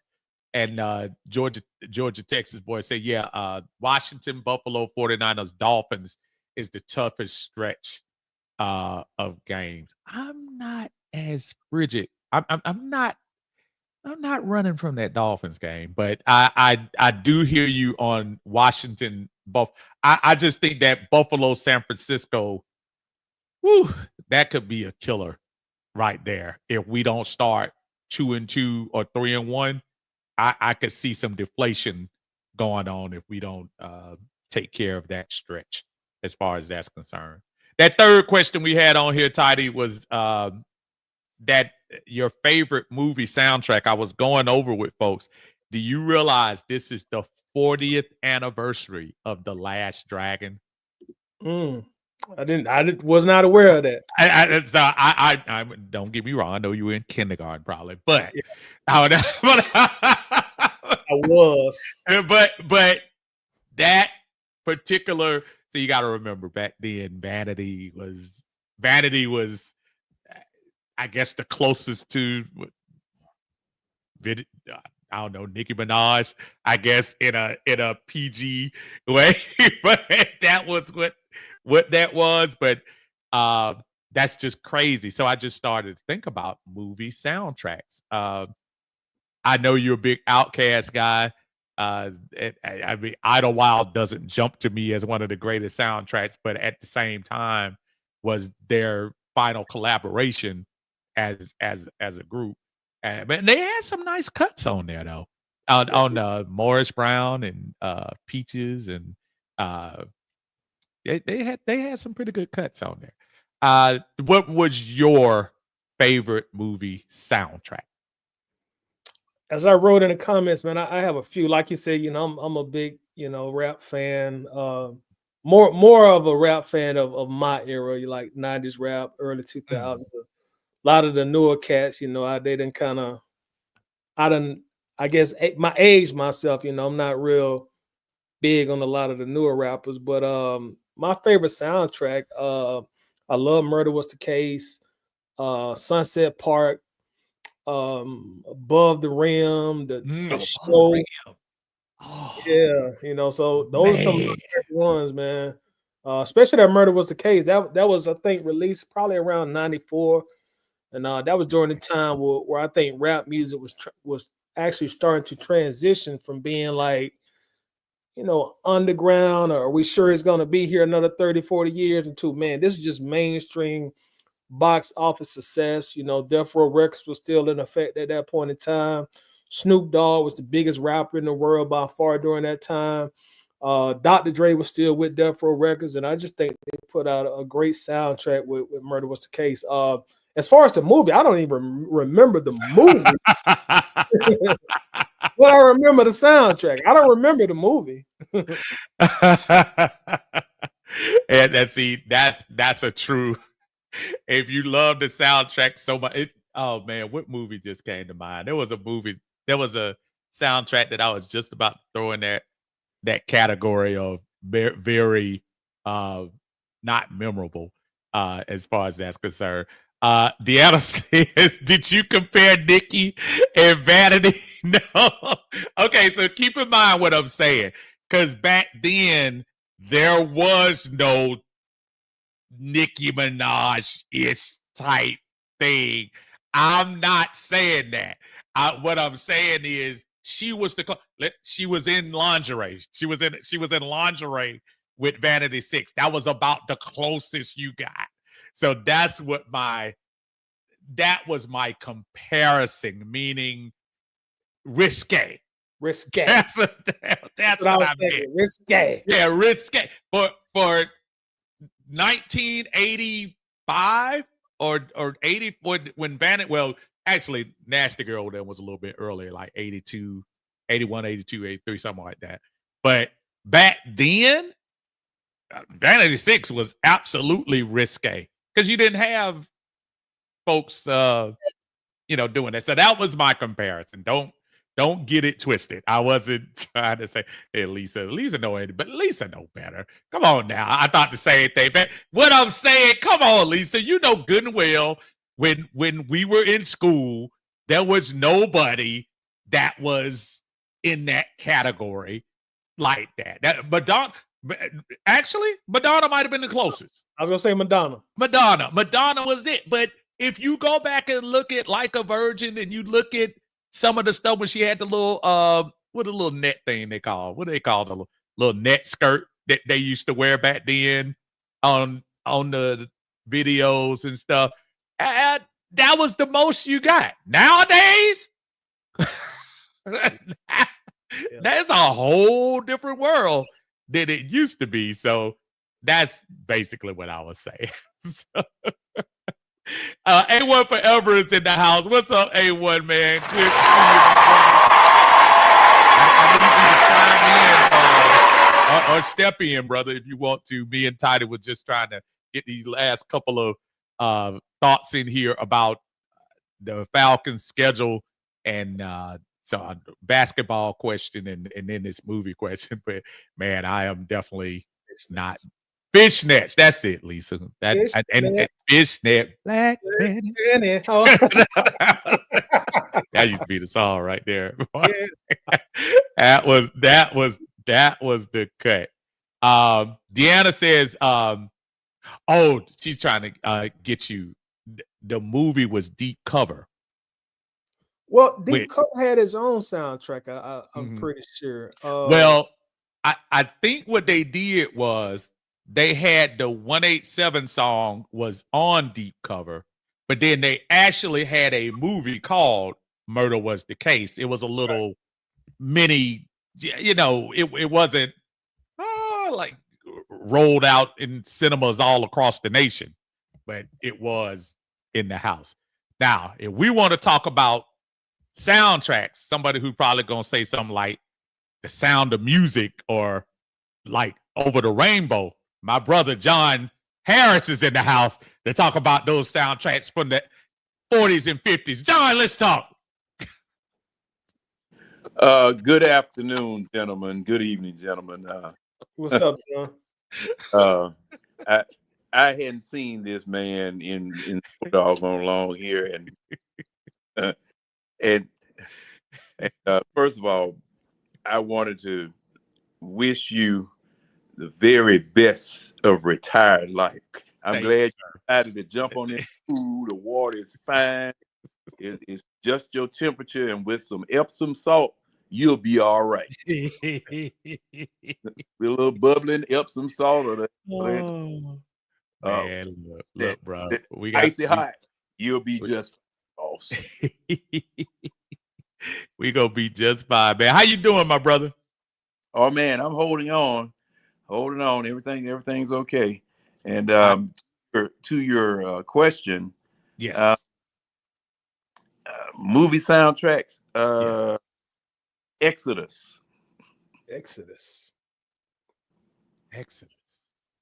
No, y'all don't know nothing about it. So I don't. I definitely don't. I told y'all you. know I told you he was gonna come in here with some 1920 the Winchester Cathedral and stuff like that.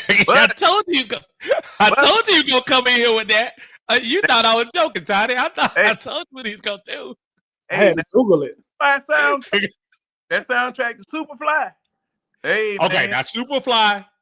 I would Superfly. I can go with Superfly. I can deal with that one. It is thing on that one, boss.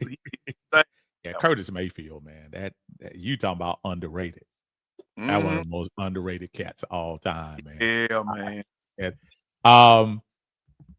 A1 Forever said, "Oh yeah, Madonna still will bear all." Now I ain't trying to. Yeah, I don't think anybody trying to see all that. Yeah, not in 2025. Madonna, last time I saw her, man, she had so much stuff going on in her face. She is great. David Starks is in the house. That's our brother David, man. He said his favorite movie soundtrack is Boomerang, which a lot of people go to that one as well. What y'all think about Boomerang, Tidy and John? That was a great soundtrack and also a classic movie, man. You can still watch that movie today, and it kind of still seems up to date. It does. A lot of prevalent things in society from that movie still going today. So that was a great Eddie Murphy movie. That's one of my all-time favorite movies. That was probably one of the last comedy classics from him. And the comedy class. Now he did a great job in was Jennifer Hudson, Dreamgirls. He was great in that. But from the standpoint of last laugh out loud comedies, that was, I mean, think about that cast he had in there. Young Chris Rock, Martin, Haley Berry, Tisha Campbell, Robin Givens. I mean, that was Eartha Kitt. Wasn't Joffrey? What was his name? Yeah, I know who you talking about. Joffrey, the one who made the commercial. Yeah, and that was one thing that I used to always like about Red Fox and all of your older black actors. They would grab everybody that used to be with them on the Chitlin circuit and everything. Oh yeah. Either in a series or in the movies or whatever, and give them some work, give them a little love or whatever, you know. You knew his face but you didn't know John Witherspoon's name until that movie hit. Because I want to say that came out before Friday, right? Yeah. I That think came out Friday before was 95. 95. So, but to see him come out of that bathroom with him and what's my girl's name? He used to work with all the time. Yeah. That was that was some good stuff right there. Who we got on here? Then David said that was his first romantic comedy, and it was epic. Was that his first romantic comedy? It may have. Yeah, I guess Vampire in Brooklyn doesn't count. Well, no. Coming to America. That's right. You're absolutely right. Yeah, you got to put Coming to America on there because the part of the movie was to go find a wife. Absolutely. Yeah. I was just about to say, yeah, Coming to America. Deanna's on it. Coming to America. Oh, Deanna had another one. David Alan Grier was in that movie. Forgot about that. He was one of the main cast in that movie. I mean, that was a really good. That was a really good one right there. Absolutely. David Stark says John Witherspoon was also in House Party. Oh yeah, my bad. Tyler, he was in House Party too. I don't think I remember that. I remember he was in House Party. Was it the first House Party? I don't remember. I remember Robert Harris in House Party. No, House Party, or was that let me see, John Witherspoon House Party. House Party. If he was, it probably was not a memorable scene. I know he was in two of the Fridays. I think he was because Deanna says yes, he had the same wife. Okay. Yeah, I think he was he in the window? Was he in the window? Okay. Yeah. That's he what it was. At the kids. Okay, that's right. You're absolutely right, Deanna. Thank you. He was in the window. Yeah, that's man, y'all almost making me forget about that stuff. Yeah, that show you how long it's been since I seen your House Party too. Like anytime you see the clips, all you see is them running to the dance scene or maybe to the scene where Robin Harris getting, looking for him out of. That's one of the funniest scenes where he out there in his wife beater out there looking for play a kid, I should say. And the police stop him. Yeah, and the thing about that movie, to me, even though he wasn't intended to be, I really think Robin Harris stole the show in that movie. And unfortunately, we did not get to see him in House Party 2 or House Party 3. But man, he was so hilarious that movie. You think about that run that he had between because he was in that. He was in what was Denzel movie where he played the comedian? Mo Better Blues, and there's something else I'm missing that he was in. He was in Do the Right Thing too. Yeah. He wasn't he in something else that he was prevalent in? No, it was another movie. And I guess y'all remember if y'all know what I'm talking about, pop in there. But yeah, he was on his way. You hate that because he was really about to take off, and you kind of hate that he never got his due as far as that's concerned. Harlem Nights, right? Oh, he was in Harlem Nights. That's right. I forgot about that. Oh man. Oh, that was another one of those movies where Eddie Murphy went and grabbed everybody he could grab. That was an homage to the generation probably before him more than it was to the current. Because really the only major current guys, I mean, Arsenio was his boy. Tommy was in it. The late John Michael Ford. Is it John Michael Ford? The guy who played Tommy on Martin. Yeah. Remember the guy got killed. Killed in the first scene. Della Reese. Yeah. That was an old school, a young what's her name? Sunshine. Um, Uh, Leo Rishon. Is yeah, that I her think name? that's it. It sounds right. Yeah, something like that. All I remember. Something like that. And Don't but forget, Robert Harris had he had his own. Well, it was a cartoon, but it was in theaters. Baby Kids. Yeah, that's baby. right. I forgot about. But that wasn't him. That was Faison Love doing the voice. Oh, I didn't know that. Yes, that was Faison doing the voice. They had started the idea for it. He died, and Faison ended up doing the voice for him on that. And a lot of people thought that was. I thought that was him. I didn't. You learn Faison something Love. new every day. Faison Love did a really good imitation of him on that cartoon, but that was actually Faison Love that did the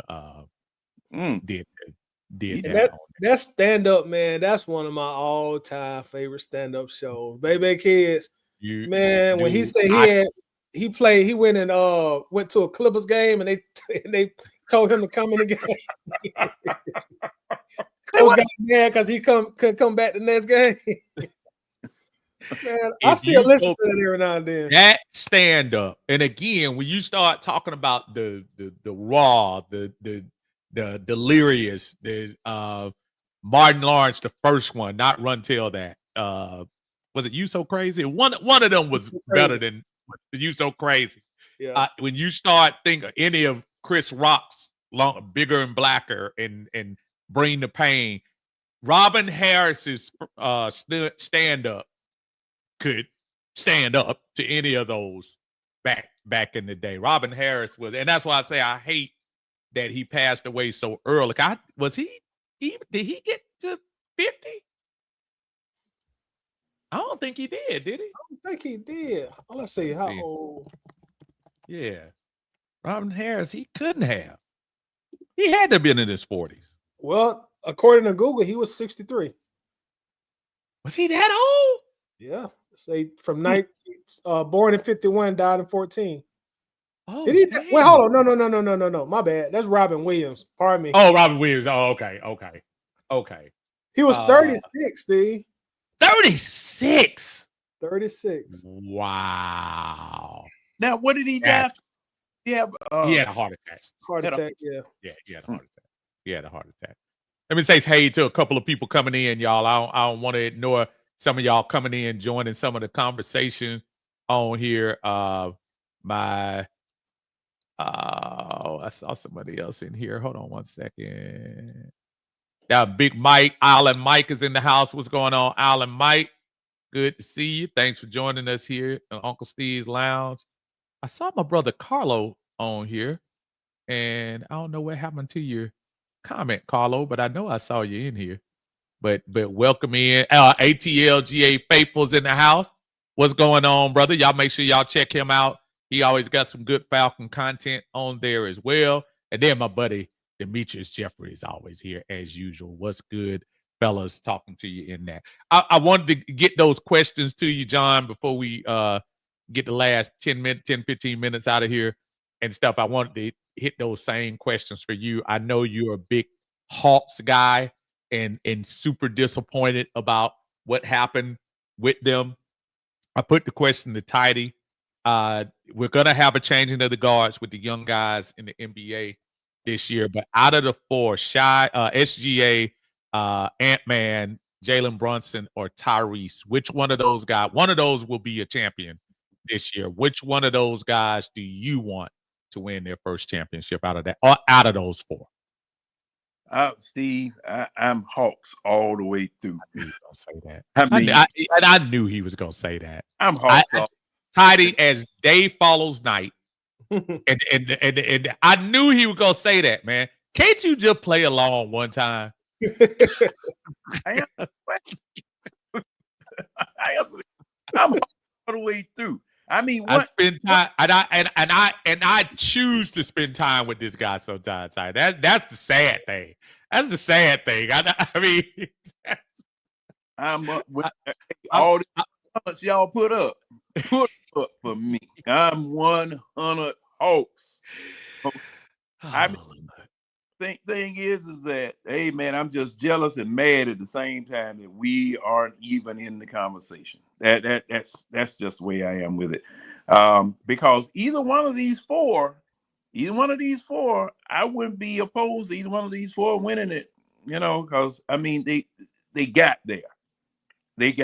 So Yeah. and now if I was gonna choose one, I would say Ant-Man because he's from here. From Georgia. Okay. All right. So That's that's the it. consensus I've been hearing. Everybody's saying That's Ant-Man because he's here. as I can get. I think he grew up a Hawks fan too, so that helped you out a little bit, John. Yeah, man, Him and Pistol Pete used to hang out at the park. So Winston is in the house. What's going on, Winston? Thank you, brother. We appreciate it. Rusty Moore Jr. is in the house. What's going on, man? He said, poor Talbot Sports Tees fan got to deal with the Falcons, the Booty Hawks. Hashtag Knicks, baby. So I take it he's rooting for, he meant to say Atlanta. He must have been spell texting, voice texting on that. That's what he meant. He meant Atlanta. He said, I got to put up with I only got to put up with the Falcons nonsense as far as that's concerned. Rusty, I got to make my way out there to Carolina this year again, man. I had a great time going out there. Have y'all ever thought about going to that Carolina game? I think about it every year, but I just haven't made that trip up 85 just yet. Maybe this year will be my year. I'm gonna tell you, man. We probably got, if you and I can get us a wheelchair hooked up to it, we could bring John up there and have us a good old time up there in Carolina. If you want to, Toddy, I figure between the two of us, we might be able to help him out. I'll push him around up there still. I'll push him. I know both of y'all are old men, so I'll push him. Hey, man, let me tell you something. Don't let these hairs fool you. He got my beard. Only my beard is older than him. That's older than his beard. You know what? I put a motor on a. But you made that trip up 85 a lot, though, right? Oh yeah, well I did go to Carolina. I remember when the Falcons had where they were constructing Flowery Branch, and they were training at Furman University. Right. And I ran about 2-3 years straight up there just to go to the training camp. Oh wow! Yeah. But I did go to Carolina once. It was all right as long as it's not raining, man. You out there, man. We. I ran into the reason why I said that because Rusty, I met up with Rusty and his beautiful wife and up there at the game last year, and that was great seeing him. Great seeing some of the fellas that you talked to and online and stuff, man. But I just remember and obviously we took care of business that game against Carolina. I don't know about that last game of the year, but we went there and beat up on them during that game. So hopefully we can get a chance to. Is there any game, Jay, where you look at the schedule and you just say that game, that stretch of games concerns you? Now I know every game concerns you, but is there any particular? I put it up here. I don't know if you're looking at it or not, but I can put it up here on there for you. Is there any game or stretch of games that concerns you as far as schedule is concerned? Take that banner off. Now the rumor, and I've been examining the schedule ever since. Well, it's not a rumor. Somebody had said that we were going to go 0-7. Okay, before we won a game. And I started looking back at the schedule just because they said that, and I don't see that. But I definitely am concerned about the first four. Mm-hmm. Definitely concerned about the first four. And we tried to discuss this Wednesday night, but we, as we normally do, we get off the expressway and start putting and go off road. My pastor talked about that this morning. That GPS when you like reroute. Yo. Hey, Steve, don't even go off. The car just go in. But yeah, what having said what I just said, I got to tell you, the only team on this schedule that scares me is the Atlanta Falcons. I heard you say that the other day, and you're right. You're Yeah, right. The three of us have in the past few years, really, especially last year, more than any other. I think the other years would we agree before last year, we were doing a lot more wishing more than because last year we were coaching errors and quite honestly personnel decisions away from wins. If you think about the 4-game stretch with Kirk Cousins, and or you think about some of the, we can look back and say it now, some of the foolish decisions that Raheem made. He single-handedly lost the Washington game. I'm sorry, you did with a horrible timeout decision. But I do think there are. While I agree with y'all about the first half of the schedule being tough, I'm not as worried. That Washington game, man, we match up good with Washington. We matched up. But if y'all think about that game, we went there and the stakes were high, and we played them punch for punch in that game last year. I don't know what Washington. I'm not paying as much attention to what Washington does, but I think we've wholly upgraded our defense. And let me get to that real quick before we get to the end as well too. To start with you, tight end, and then I'm gonna go to JR. What do you think? What do you look forward to with this defense more, Tidy? And again, I told everybody the night we cut off for the draft, like 2 picks before Atlanta made it. For the trade. Before they traded for Pierce. But bringing Pierce, Walker, and don't sleep on this Watts move. I like that Xavier Watts move at that other safety.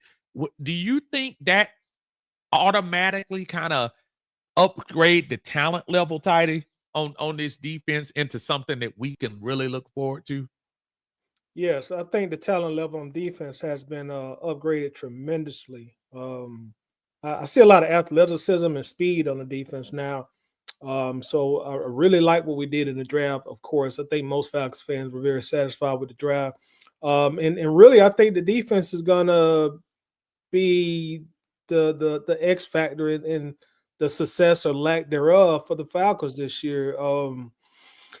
Me personally, I'm trying to be realistic about my expectations for the defense. I do think there's a great amount of talent for Atlanta defense specifically, but at the same time, my analytical side is telling me, well, hey, Toddy, you did good in the draft, but a lot of these guys are young, so don't expect Jalen Walker or JPJ to come out and have 10 sacks apiece. They're both their only rookies.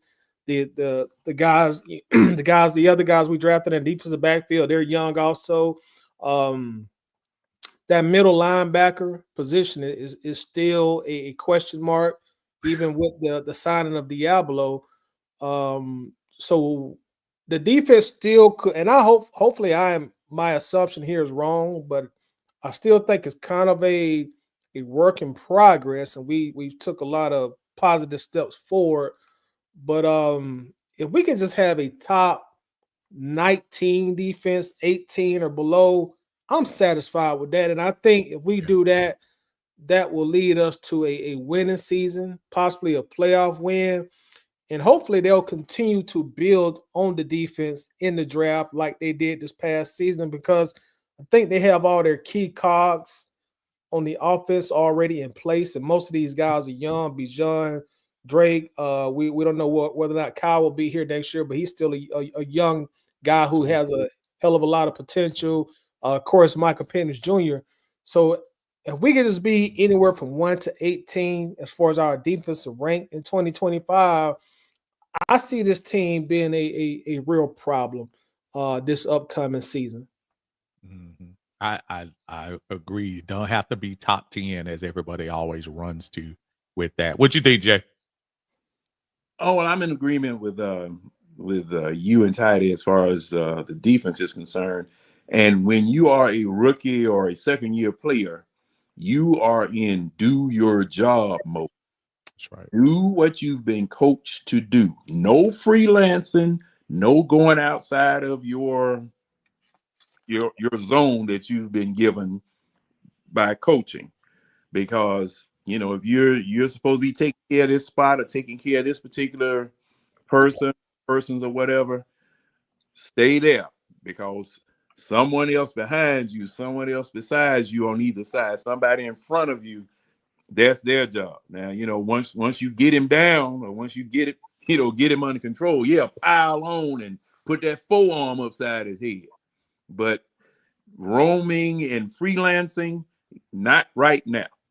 And also, I agree, as long as you have a middle of the pack, slightly below the middle of the pack defense overall in all statistics, your offense doing the same thing, staying in their lanes, doing their job, we should be straight. That, you know, because you know what my motto is: get it off the paper, put it on the field. Show you how long I've been doing that. You got a fan out here who got mad at me for dogging you out. Deanna said, you're going to have to leave John alone. I saw John and we talked Hawks before I discovered any Falcons podcast. Deanna, I apologize. I discovered John before the Hawks were in Atlanta. They were in St. Louis. So I know him for quite a doubt. During the civil rights era. Harriet Tubman was coming out of the freedom that she was trying to. Yeah, they used to eat lunch with at Pascal's with MLK, Abernathy, Andrew Young. If y'all never had any of that honey roast fried chicken at Pascal, y'all, somebody. Let me tell you something. Pascal's, I'm gonna tell y'all, Pascal got good food, but Pascal's expensive, bro. Man, they done got it. They done got it. We went last. The family went. It was after one of the games last year, family game, and I can't remember which one. Maybe that was Dallas. We went there, and I think we went to Pascal's after that. Like, man, they were trying to put us out of business on that, man. That was some expensive stuff, man. Yeah, you pay for that history. No, Tidy, see, they still trying to. Okay, look, they're trying to. How many places around here, JR, got Sweet Auburn on it, and no goodwill, it ain't Sweet Auburn classified? Because I'm gonna tell you, that barbecue down there used to be on Auburn Avenue back in the day. Ooh, that was Rib Shack right there at 4th Street. Yes, sir. Man. Yes, sir. And see, or down there in the what they call that in the AU Center, the bottom of it, the bottom. No, they call it the bottom down there. And they had that little store right there that used to serve the dinners right there, right across from, I guess that's Clark, right now on the right side of it and everything, right before you get up there. Because that is Fair Street, right? I think that's Fair Street. Yeah, that's Fair Street. That's Fair Street. So yeah, that used to be some good stuff. Last shout out to Atlanta Falcons Pandemic, always doing this thing, man. What's going on, brother? He says, not really a stretch of games that concern me, but coming off that bye week and the return week from Germany does. Rusty says, I feel like last season we realistically can start 1-3 and finish 10-6. 10-7 or 11-6. Mike, appreciate you, brother. Another retired post office guy there, Mike, doing his thing. David says first four is concerning, but I see us coming out of it 3-1.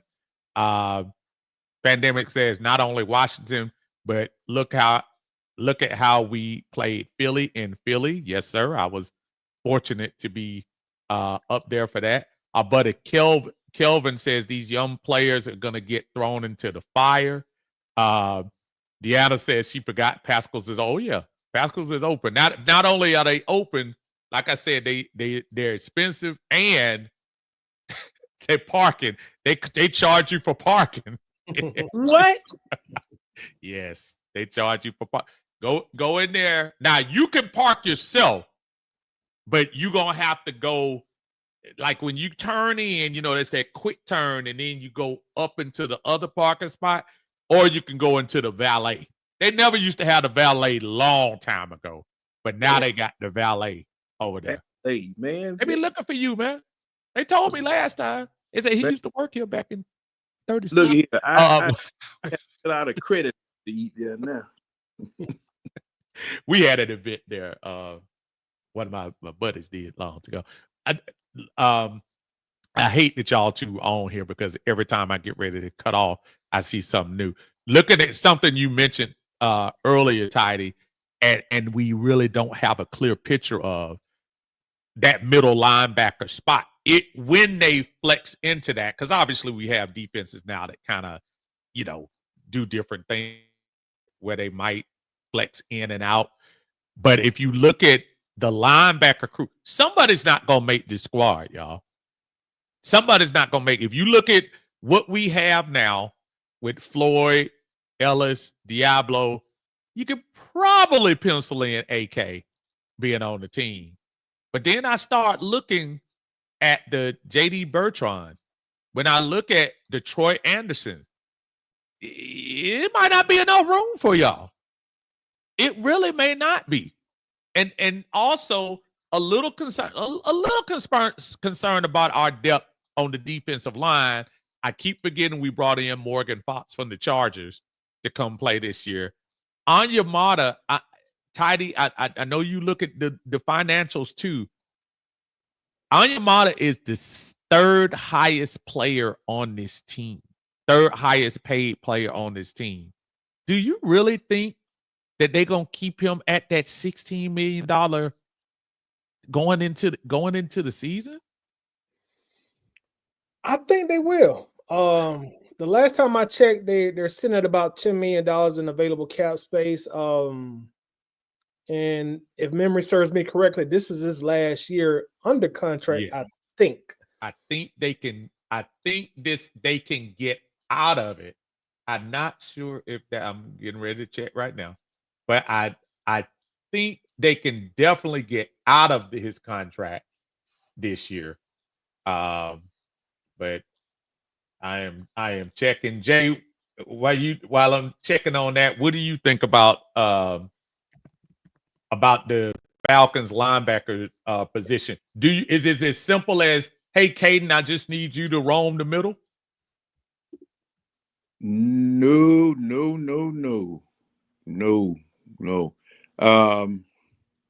As you said, Steve, looking at this, and defense, the linebackers, something that I rarely get into. I'm thinking Troy Anderson might not make it.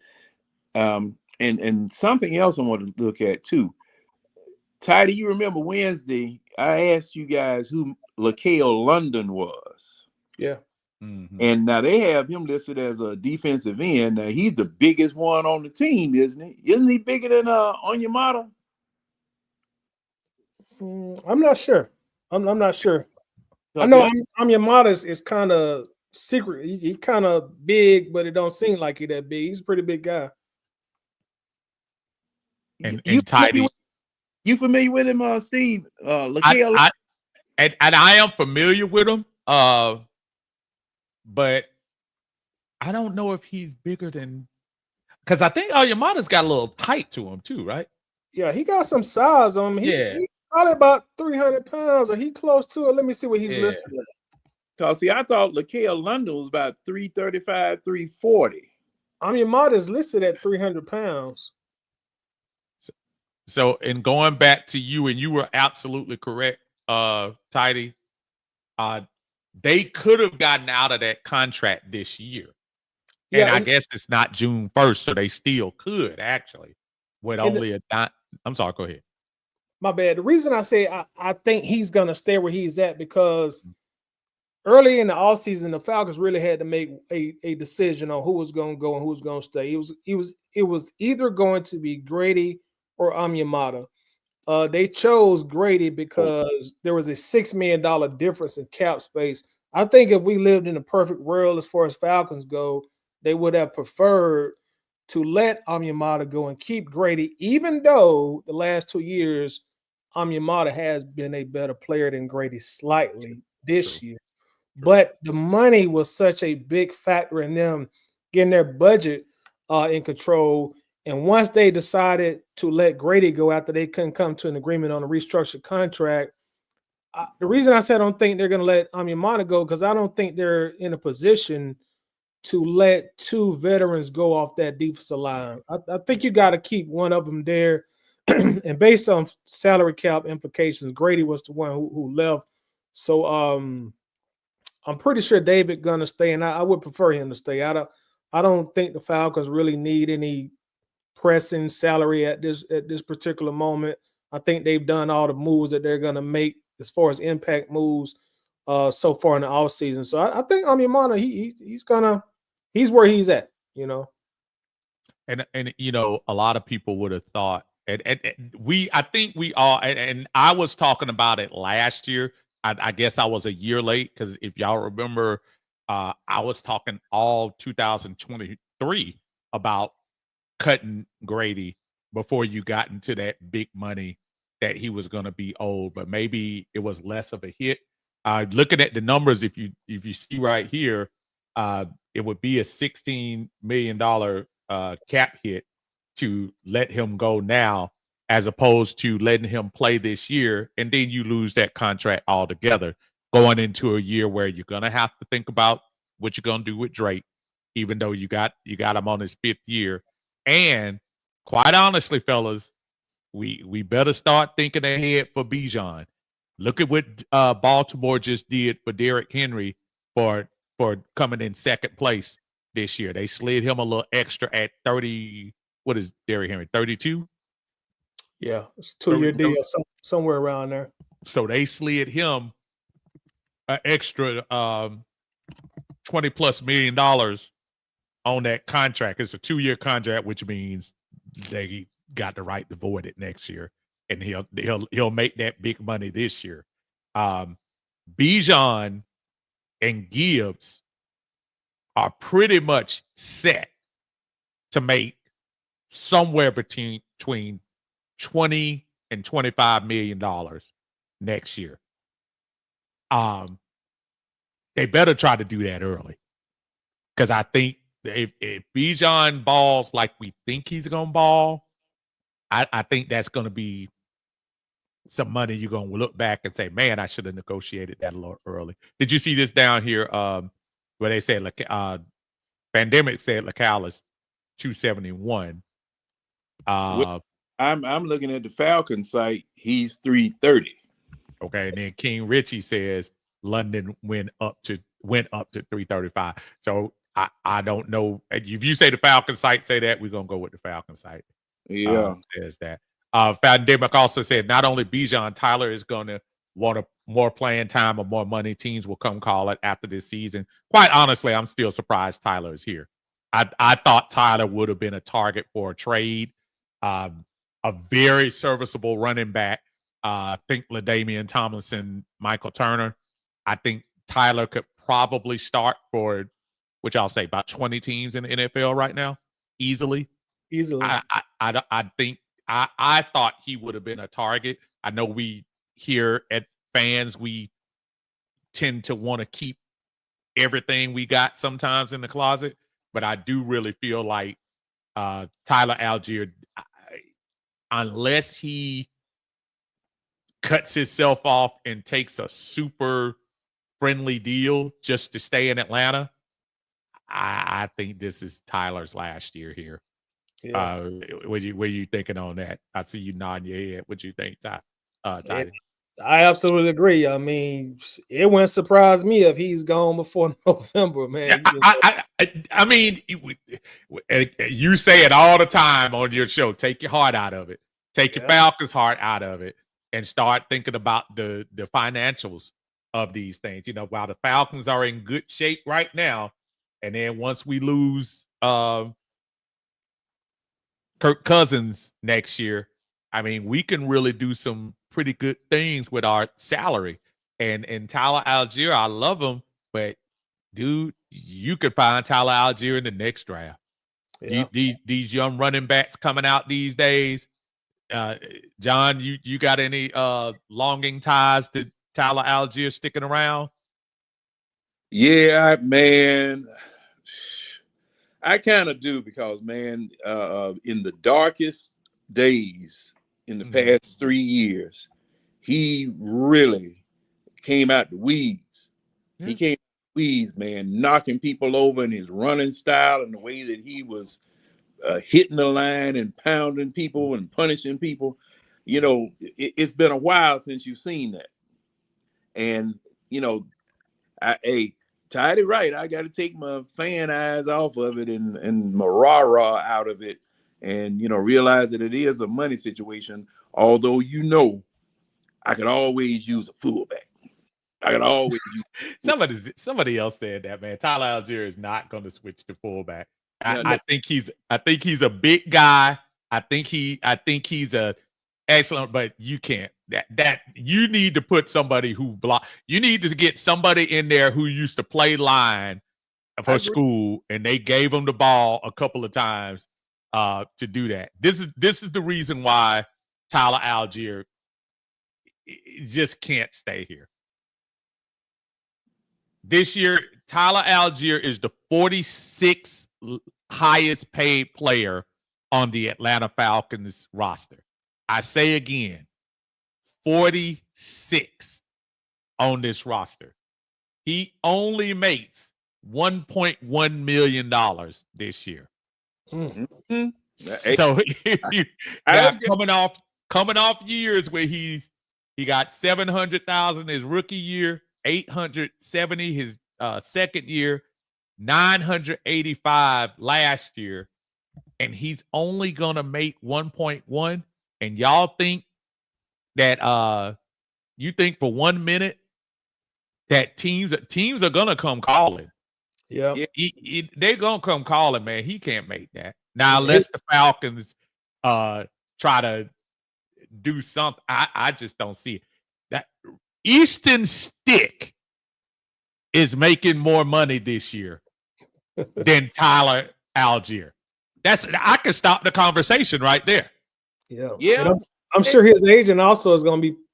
I'm sure he's already told him, like, look, we can go here, we can start, and we can get us a contract probably between $6 to $9 million per year. You're still relatively young. You don't have a lot of NFL carries. So look, it was real Atlanta. We appreciate y'all drafting him and also giving him the opportunity to showcase what he can do early. But as you just alluded to, Steve, like when you pay Bijan, Derrick Henry just got paid again. And we hadn't even talked about it. Saquon Barkley just got a new contract. You know, he just got an extension. So you're looking at Bijan making easily over $20 million per year. And I just don't see a world where the Falcons are gonna.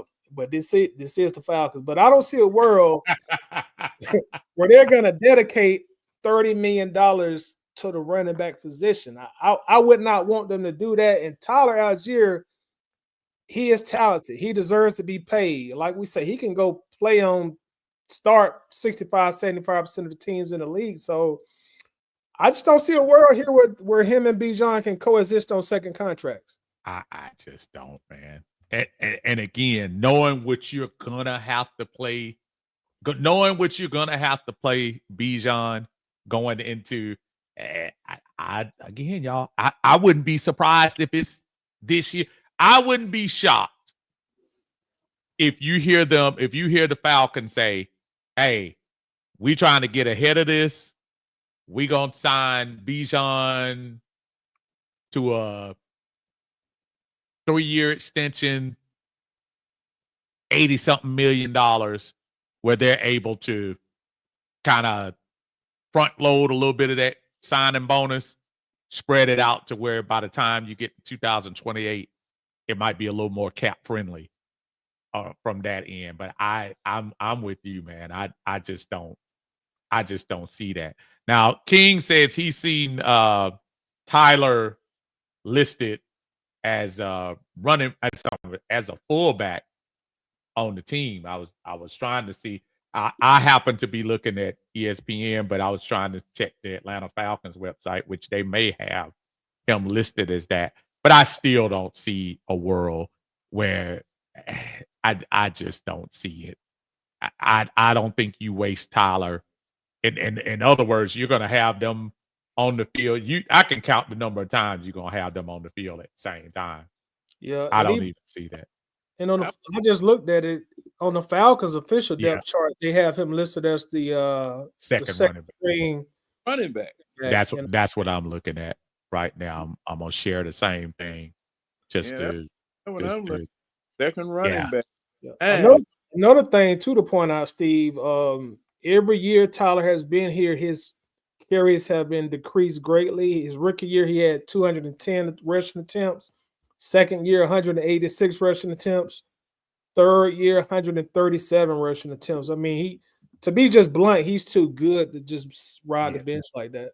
Absolutely. And that's no disparaging for what you were saying, King. It's just one of those things where you kind of look like, I know it sounds simple to say, let's just put him at fullback and do that. They would have done the same thing to Michael Turner in the Chargers when he was there. If it was as simple, I don't think you do that. Tyler Algier is a legit go give Bijan some rest. Let me carry about 10 times during the game. And I think that's his role. Hey, Steve, now scroll over. I don't understand it. Scroll over on that running back slot there. Okay. Now, they don't have a third back. Oh, do it. Wait a minute. Carlos Washington, and then Jason's still on the team too. Hold on, let me bring it down a little bit. I made it real long because I can't see. Okay, Jason's still on the team, but I think they might have him as something like special teams. Now you got 7 running backs on the roster. Okay, you got 7 running backs on the roster total right now. Okay. Oh, and I did notice something though. Keeping it real, there are no rookies or free agents on this Falcons depth chart. Yeah. So that could be something. But if you look at the roster tab, if you go to the roster tab, right. I thought I counted around about 6 or 7. Oh, you're probably right. Running backs on you're probably right. Now let me go to okay, because even right here, if you go to hold on, let me switch it up here. If you go to let me take this off and come back on. If you go to the ESPN depth chart, they do list Jace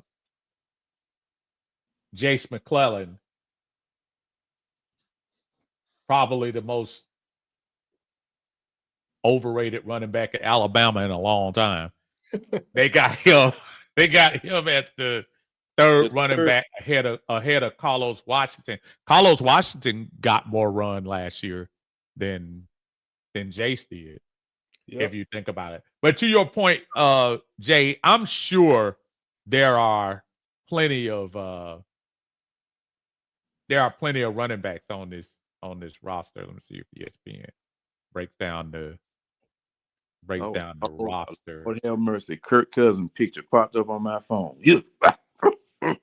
Stop trying to act like he's not your favorite, man. You gotta stop, man. Stop denying. Stop denying, brother. Okay, here you go right here. So we got Tyler Algier, Nate Carter from Michigan State, rookie. I'm assuming he's undrafted. Elijah Dotson, Jace McClellan, Bijan Robinson, and Carlos Washington. Those are your running backs right now on the Falcons roster as we speak. I also, just while we on it, quick thoughts from you, Tidy, about that wide receiver room. I feel I feel really good with Drake and Darnell. Darnell, we know he got a little hurt at the end of the year. That third wide receiver, I know Ray plays that. What do they call the position? The little I know it's the slot, but the one that runs across. I know he usually does that. I'm looking at that other wide receiver spot for the Falcons. With Agnew coming in here, that's an intriguing guy. That Agnew came from the Jags, right? Was that the Jags he came from? I'm not Jaguars? sure. Agnew. Wasn't that the little quick guy from the Jaguars? I'm not sure. I was trying to get him so I can highlight him, but I don't see him on his roster. Oh, wait a minute, I see him. I could be wrong. I thought he played for the Jaguars. Let me. He got 9 years experience. Yeah, I think he was. Let's see. They didn't have the bio on here, right? Bio. Yeah, he came from the Jaguars. Yeah, from the Jaguars. Look, little twitchy dude. Special teams mostly. And the only reason I brought him up because I do think the Falcons need one more guy at the wide receiver spot. Toddy, did you have any thoughts on who that person might be? I see Agnew, Chris Blair. Cordero is mostly, I mean, he did obviously won the game for us in Tampa. Jesse Matthews, what's the little kid who we drafted? Casey Washington. Nick Nash is the guy that everybody's talking about at San Jose State. Anybody you that caught your eye as far as that receiving core? Two things to answer that question. Okay. First thing, didn't we re-sign Cordero in the offseason to what, a 2-year deal, I think? I think it was 2 years. Yes, Cordero is here. Okay, so that's the first thing. Second thing, the last 3 games that Penix started, didn't they bump Hodge up in the roster depth chart?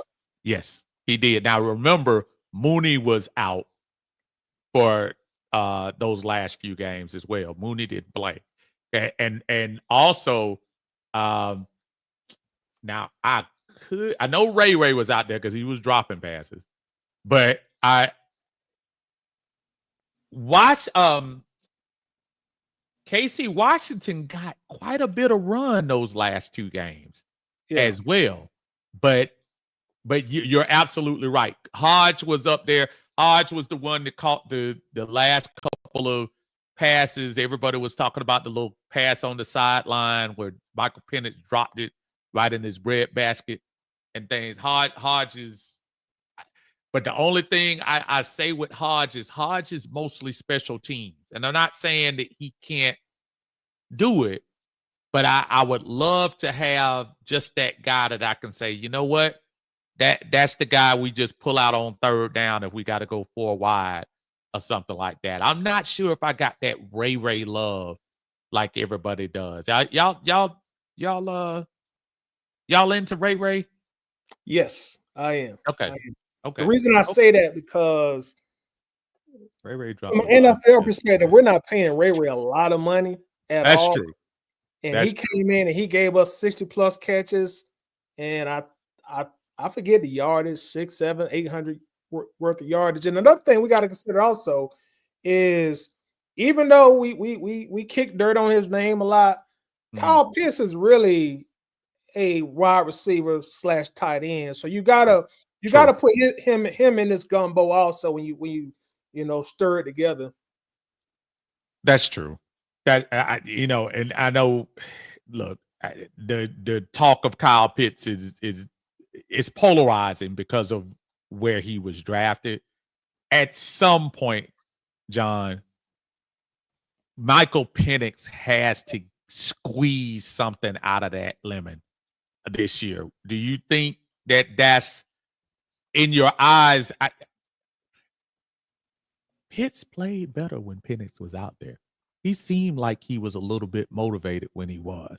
Do you see something that might think we can get those 6 to 8 touchdowns out of him this year, Jay? Oh, yeah. I mean, it's going to require Pitts putting his nose to the grindstone and saving himself. Okay, because I think we were talking about this last week, where that pass that they threw to him on the right side that hit him in the worst possible place, his hands, and he dropped that. Plus that Cadillacing into the end zone that he did, where he dropped the pass behind, very, very easy. See, Steve, there are things that you got to do to help yourself. You can't hurt yourself by acting or impressing the fans that you're nonchalant about your job. With all of the acrimony that the people have against you, you can't be doing certain stuff. Otherwise, you're just adding fuel to the fire when people are trying to criticize you. So this man puts his nose to the grindstone and concentrates on, making his, working his craft. Penix is the quarterback that can get it to him. He gonna put it on him now. Steve, he gonna put it on him. You don't even have to worry about that. Same question, Toddy. Give me the question again, Steve. Do you think Michael Penix can squeeze 6 to 8 touchdowns out of Pitts this year and kind of give a little bit of rebirth to what's been so far a disappointing career? And let me just throw some numbers at you real quick. He's had 196 catches. Now, again, he was #1 pick in 2021. And notwithstanding a couple of injuries, I know the 1 year he lost a lot. 196 receptions, 2,651 yards, 10 touchdowns. And which would be, this was his 4th year. And again, we're not being hard on him. I just feel like it's fair when you're the first non-quarterback pick in 2021 we're expecting more. So I guess my question is, do you think this is the year that Michael Penix, being the most talented quarterback he's had, should be able to squeeze at least 6 to 8 touchdowns out of him this year? Yes and no. If he can get 6 to 8 touchdowns, I'm unsure about that because there is so much talent on this skill position with the Falcons. I don't know if we're going to have enough football to go around, because one thing I did notice, when we get in the red zone, they like to focus on Bijan, hence him having 14, 15 touchdowns last year. So that's my no part of it. I'm unsure. I shouldn't say no. I'm unsure. But I do think that Penix can make Kyle a much more productive offensive player on this team. I'm just not sure that we'll be able to get 6 or 8 touchdowns out of him, but I think the productivity can be a lot better with Michael Penix as the quarterback. It's just I look at your point about not having enough footballs to spread around is pretty scary for this. This is absolute. When you start thinking about the Bijan, the Tyler, even as a second string, the Londons, the Moonies when he's healthy, the Ray Rays when he's not dropping stuff, and you start thinking about what this team can be. I'm totally excited for 2025, which is why I know we're gonna have a lot more opportunity to talk about this going into the year coming up. I truly appreciate everyone joining us here tonight. Thank you, Dirty Bird 67. I see you coming out there. Tramail thinks culture. Thank you so much. George Texas boy said, yeah, if y'all get a chance, watch MPJ all throws from 2023. This offense is made for him. I believe that too. This is the most talented quarterback athletically we've had since number 7. Yes, I skipped all the match years. The most talented athletically, and I really think we're going to see that this year. John, start with you, brother. Tell everybody where you're at, man, where the eye test is, and what y'all do on Wednesdays. Tune in to the eye test. We are on Wednesday nights at 10 o'clock. We'll start here and we'll end up there. You're more than welcome to join. Get on where you can get on and hang on. Hey, that's fair enough. That's fair enough. I appreciate you, brother. I know we've been trying to hook up lately, man. I didn't had to. You know what my month been like, so it's been kind of interesting. But Tidy, man, appreciate you as always, brother. Thank you for adding some life. You and John adding some life to things tonight and making the Sunday chill really chill. Tell everybody about the Atlanta Bird game, man, and where they can catch you. Thank you for having me, Steve. You can catch us at Atlanta Bird Gang on YouTube, Instagram, and also Facebook. So check us out if you have a moment to. Appreciate you, brother. And when y'all, I guess now that I'm retired from the post office, if y'all don't see me trying to hijack John's car, I will be online here on Sunday Chill or on Monday Minutia here checking things out. Y'all will, I look forward to a lot of new things going into the 2025 season. Gonna try to be on the road a little bit more. Give y'all some things that I'm doing out there, whether it be driving. I really am thinking about making these driving trips a little bit more. I'm gonna fly a couple of places, but I would love to go to a couple of those West Coast games, either or Arizona or Frisco. But yeah, John, that Charlotte game, I think they got me and your name all over it, and we can get Tidy to come. We can go down there and get Tidy to meet us at Buc-ee's, and we'll pick them up and catch them. No, you get John at Buc-ee's, we may not ever get out of there. You may not get him out. I know. I see my boy Big Low dropping in right before we get ready to leave. What's up, Big Low? Good to see you, man. We'll try to catch you later on, man. We've been on here for a quick second. Fella, everybody, audience, y'all make sure as y'all leave and hit the like button for us. We appreciate you. Thank you so much. Subscribe if you haven't subscribed before. Appreciate it. Everybody have a good night. Y'all take care, man. Be good. Peace.